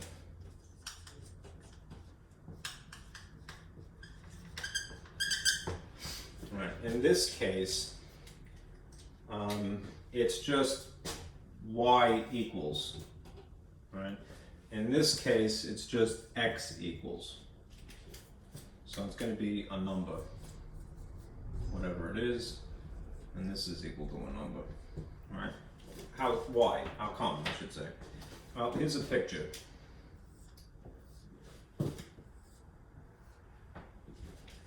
You may start out with something like this, but because of the arithmetic involved, it's going to be eliminating. All right. Say that you had a horizontal line running here. The only thing that is for certain when you have a horizontal line like in this situation is that there is a y-intercept,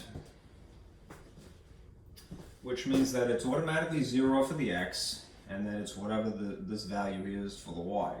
So let's just say it's 2, right? If the increment is 1 and if that increment is 2, right? That means the equation would be reduced to just y equals 2. And how you would symbolize anything else would be by drawing a horizontal line into infinity this way and into infinity this way. The arrows mean that. Y is this for every one of the points that this line is made of. Y is this for every one of the points that the line is made of heading in this direction. X could be anything in the case of a horizontal line. Kind of similar, right? When you have a vertical line like this, right? The only thing that is really definitive here, when you have a vertical line, is that there is an x-intercept, which means that it would be whatever the x value is, and then it's 0 for y. Okay? So, if in theory this is just 1 increment, 2 increments, the most that the equation would really need is just the number that is the coordinate of the x-intercept. In a similar case with a horizontal line, the line stretches into infinity, the line stretches into infinity. Y is anything. Alright. But x is for sure. Right?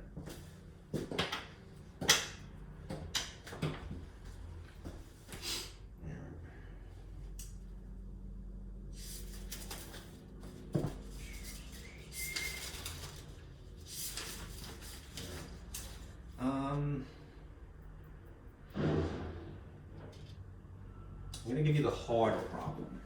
You don't always have to do this, but it's kind of the worst case scenario.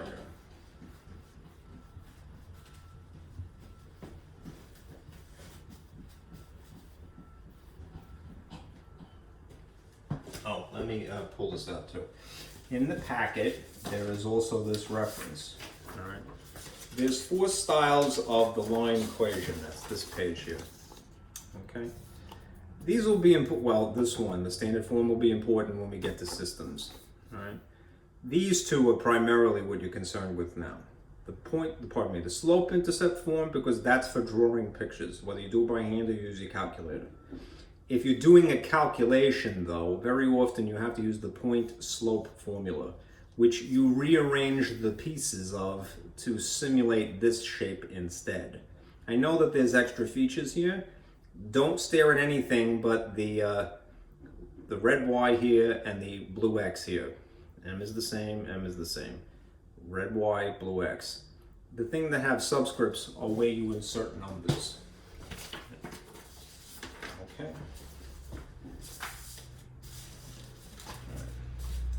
Suppose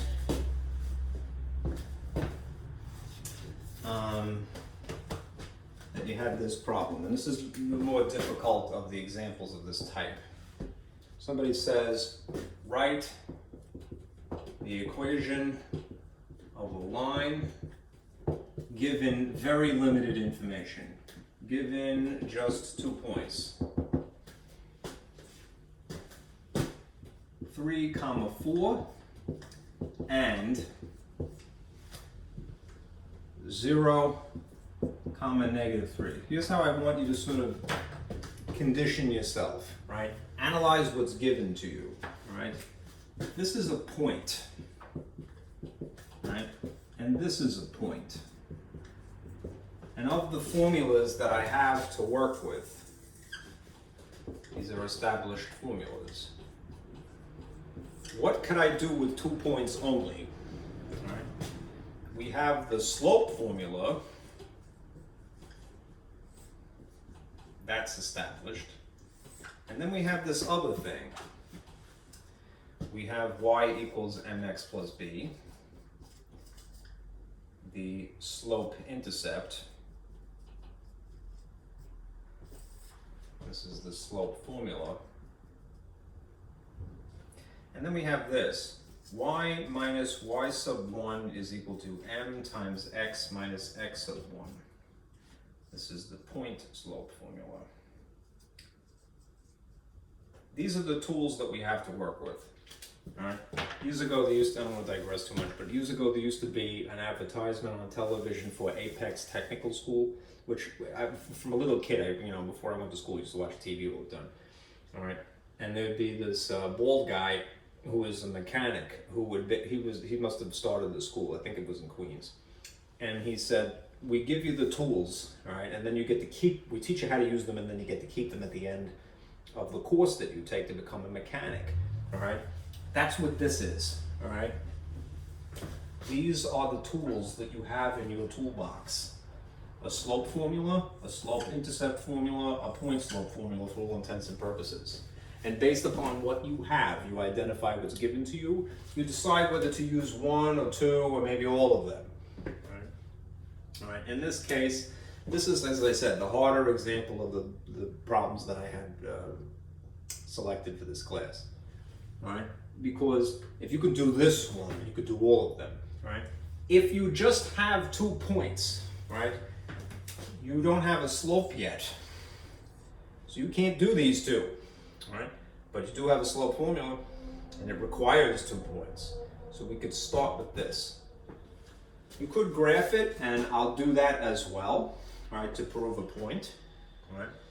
But let's take this information and do the calculation first. Let's call this x1 and y1, and this x2 and this y2.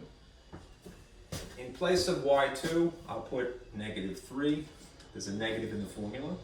In place of y1, I'll put a 4. In place of x2, I'll put a 0, and this is a minus. And in place of x1, I'll put a 3, right? This is really same signs, right? A -3 and a -4. So according to integer rules, and you can verify with the calculator, I'm going to actually ironically add them. And I get a 7. And it will take the sign of the bigger digit, which in this case doesn't matter, it's going to be -7. 0 minus 3 is just -3. And then if you have a negative sitting on top of a negative, it's really a positive. So that means that m is 7/3, even if that's a little weird. All right. I'm going to move this for a moment and show you what the picture would look like. All right. Only to sort of complete the thought that I was alluding to before. This is establishing the slope via calculation, a necessary skill. All right. But if you just had graph paper and you didn't know the calculation, you could still figure out what the slope has to be. All right. I'll move this out of the way for just a minute.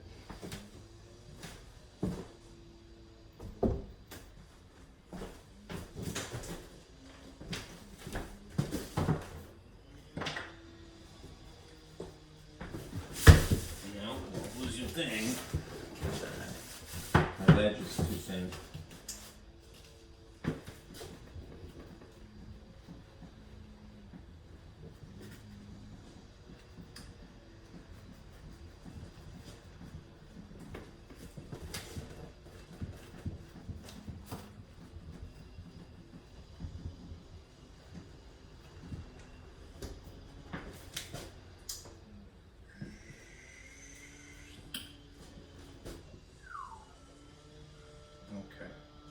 If I took those 2 points I had, 3, 4, and 0, -3, and use them to draw a picture to figure out slope. Here's what I would end up with. 3, 4 would be 1, 2, 3, and then 4. 1, 2, 3, 4. There'd be a dot here. 0, -3. 0 is neither left nor right. All right, but -3 is down. 1, 2, 3. I'd have a dot here. And then, because we're talking about linear equations, I would draw a line beyond the 2 points. A little bit neater would have been better. ahead of myself here.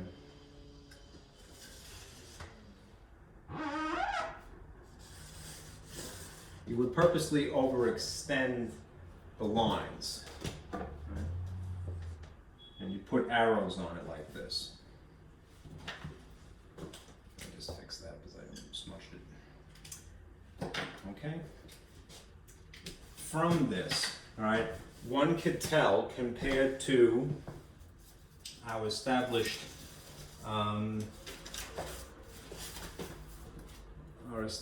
reference for different types of slopes, that this most closely resembles this situation.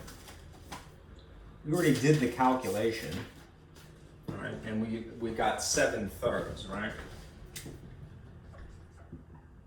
But it was positive 7/3. How come? Because it's running from basically the third quadrant to the first. So it's definitely positive. You could tell without doing the calculation if you memorize the 4 scenarios.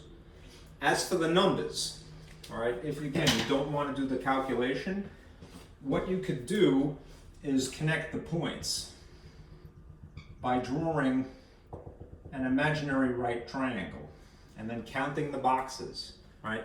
That's what this means. When you see delta y sitting on top of delta x, it's referring to, in a vague way, that imaginary right triangle.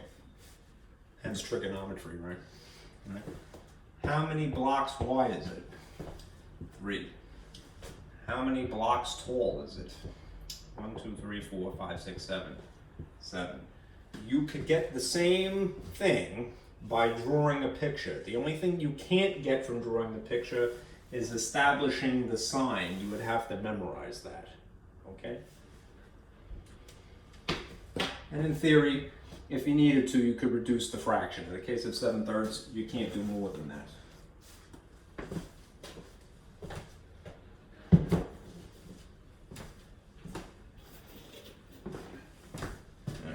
Now to complete this thought. All right. We have 7/3, positive 7/3, because the way the calculation proves, right? And now I have this situation. I could stick the 7/3 here in the slope-intercept form, but I don't know what the y-intercept is, right? What I'm dependent upon now is basically utilizing this alternative form of the line equation known as the point slope formula. I'm going to insert 7/3 in here, and then I'm going to substitute for these values. You might wonder naturally, well, which one of these two would be appropriate? You could use either one of them.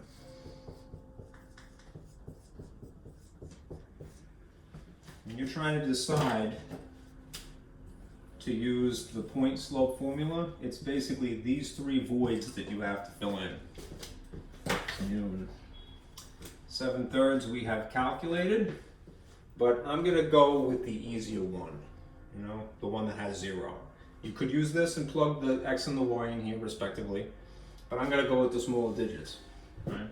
So -3 goes here and 0 goes here. Right? You should get the same equation either way.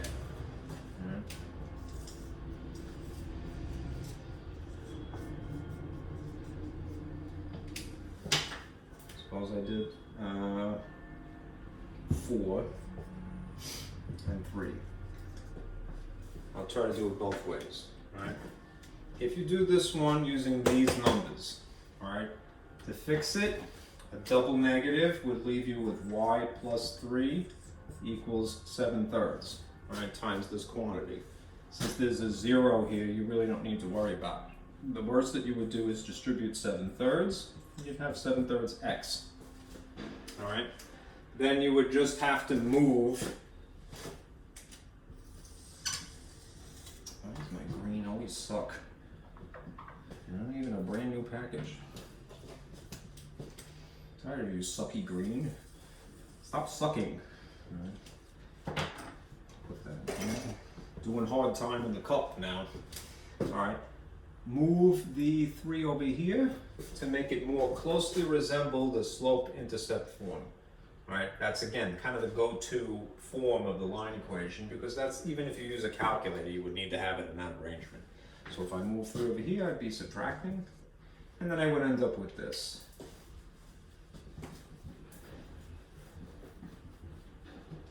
I would have established that y, the line equation, is 7/3 with an x attached to it, minus 3. Let's see what would happen if I attempted to clean this up using the other points. Slightly more complicated. Y minus 4, I can't do anything else with it. I'm stuck with it. See if that's in the frame there. But I can distribute 7/3 to each of these. 7/3 would just be 7/3 with an x attached to it. 7/3 applied to 3 would be like multiplying 7/3 times 3 over 1. Tides, you know. You would cross out the 3's, right, basically, and you'd just be left with -7. So if you have y minus 4 equals 7/3 minus 7, all right, the last thing is, again, to make it more closely resemble the slope-intercept form, you're going to get the y alone. And the only way you can do that is by performing algebra. Move the 4 from here to here via opposite operations. The 4's cancel, and you end up with this. 7/3 x, -7 and +4, one of each you subtract, you get the digit 3. You take the sign of the larger magnitude. You get the same answer either way.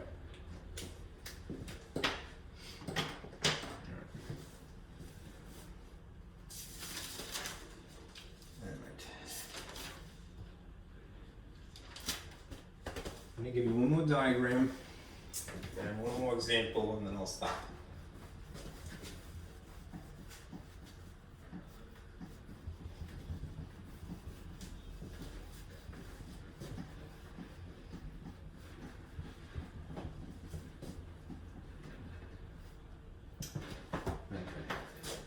There are basically two important line relationships.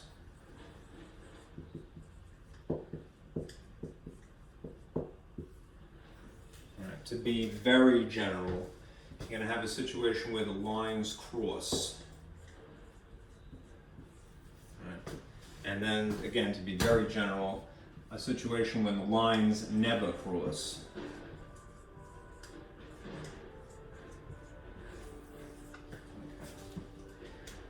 When the lines cross, immediately we have a name for that. Right? That would be, to visualize it, you'd have this situation. You'd have a line, and then a second line running like this. Right? These are referred to as parallel. I hope that that's visible. Let me see. Looks like it's okay, right?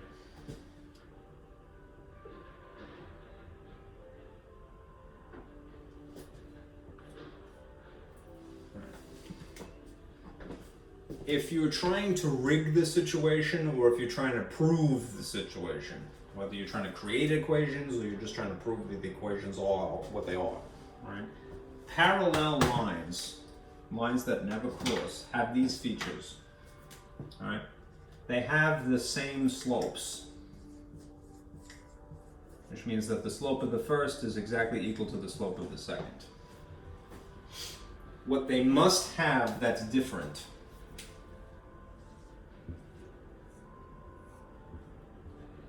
they have to have different b values, right?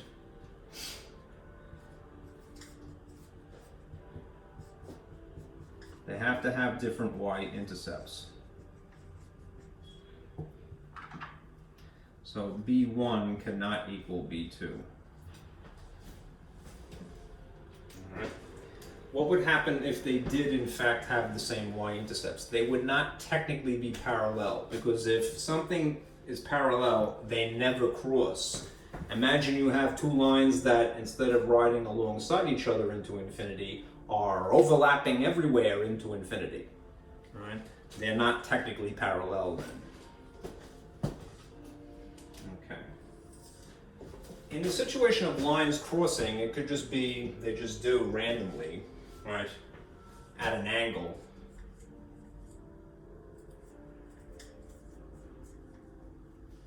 Or the more specific situation where they cross at exactly 90 degrees.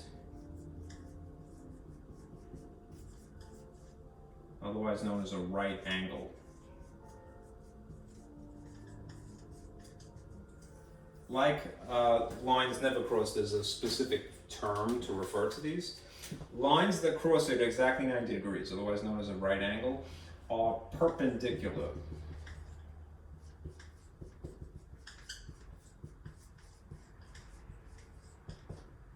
Right, in that case, you'd have a picture that looks like this.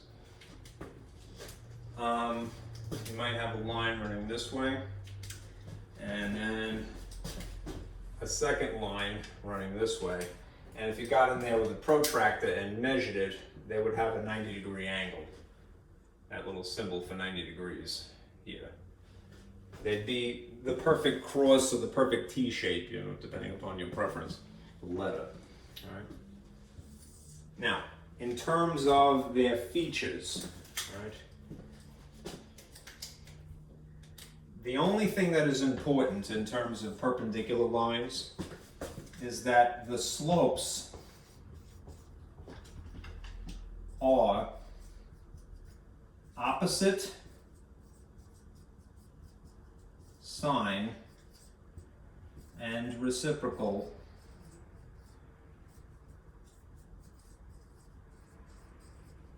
fraction.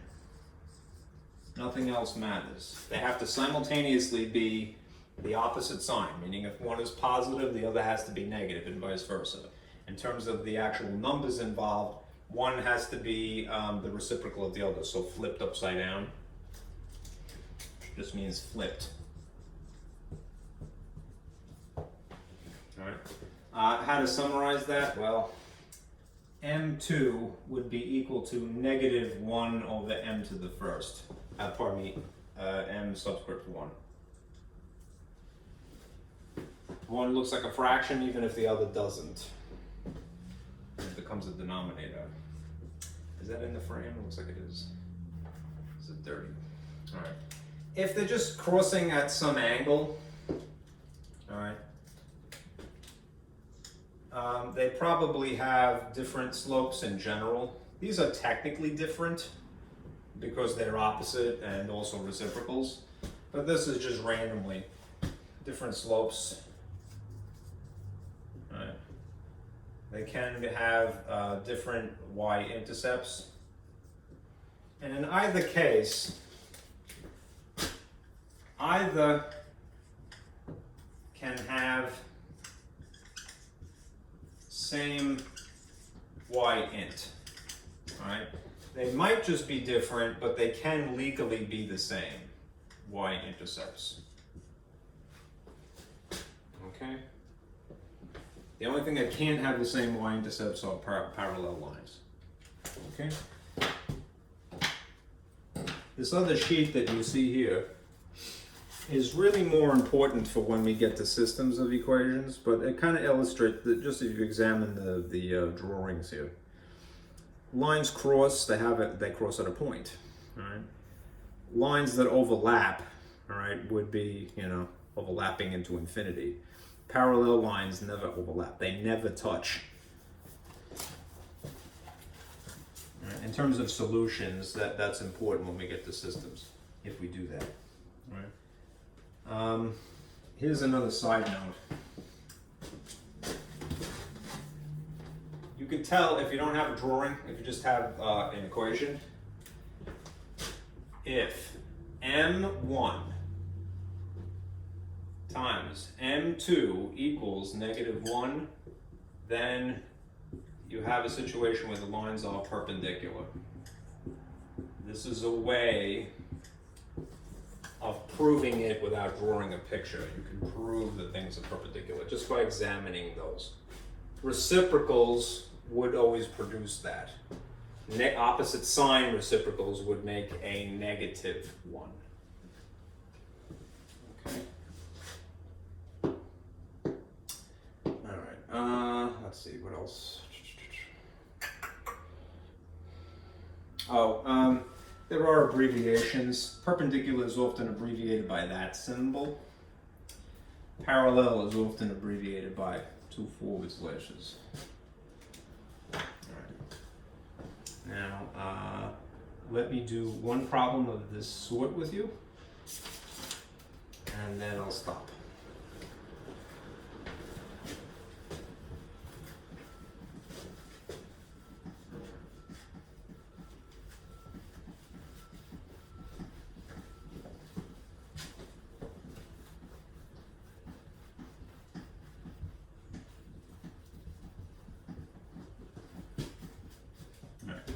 Suppose you had this as a problem that you were asked to write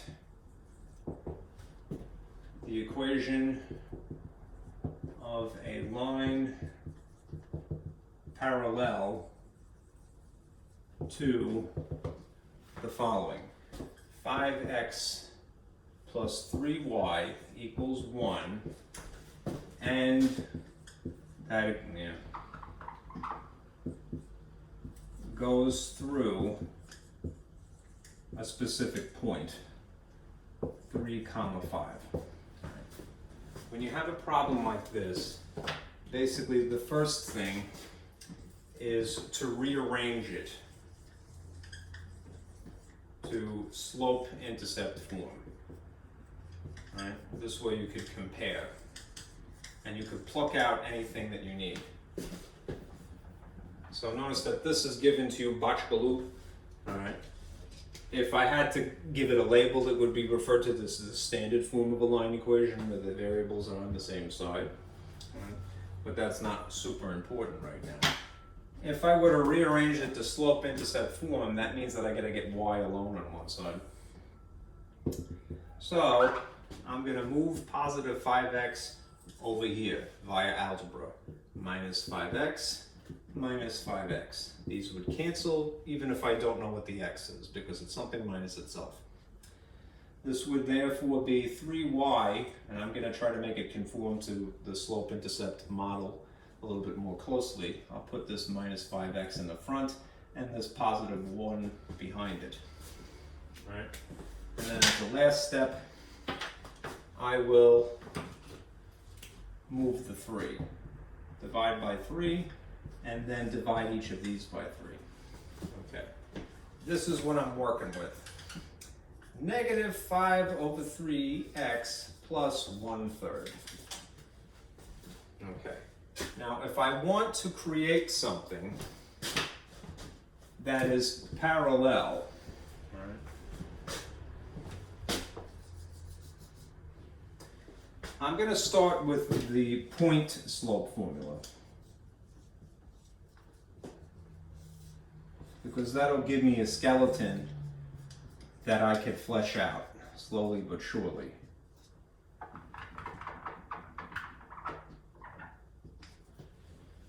Alright, what am I going to have to basically borrow from this? If lines are parallel, alright, then they have to have the same slope. If lines are perpendicular, they would have to have the opposite reciprocal slope. Since this is a demanding parallel, there's no change I need to make. I'm just going to keep negative 5/3. If it was perpendicular, I would use positive 3/5. But I'm going to go with parallel. So negative 5/3 is going to sit in my m here. And if they're demanding that I have the point go through 3, 5, as long as I know this is an x and this is a y, the 5 will go here, the 3 will go here. And then I'll just clean it up. Can't do anything with this. Distribute negative 5/3 to each of these. Y minus 5 is equal to negative 5 over 3 with an x attached to it. Negative 5/3 times negative, essentially 3 over 1, cancels the 3's. A negative times a negative is a positive, and the 5 would really be left over. The last thing would be to move the 5 from where it is over to the opposite side via opposite operations. And this would be the end result here. Y is equal to negative 5 over 3x. 5 and 5 is 10.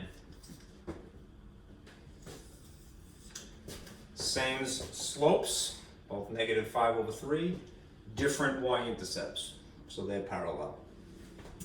Okay, let me leave it at that. All right. For homework,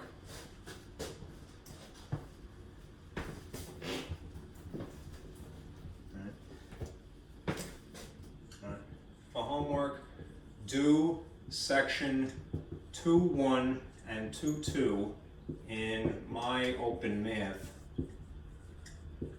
Right. Specifically, it's 2.1 practice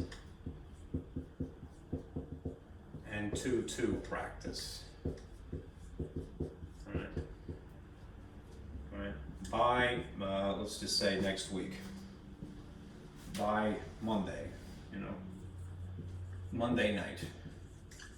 Okay, like I said, the assignments that you're going to get for this class are always going to be in my open math. They will always be the practices strictly, right?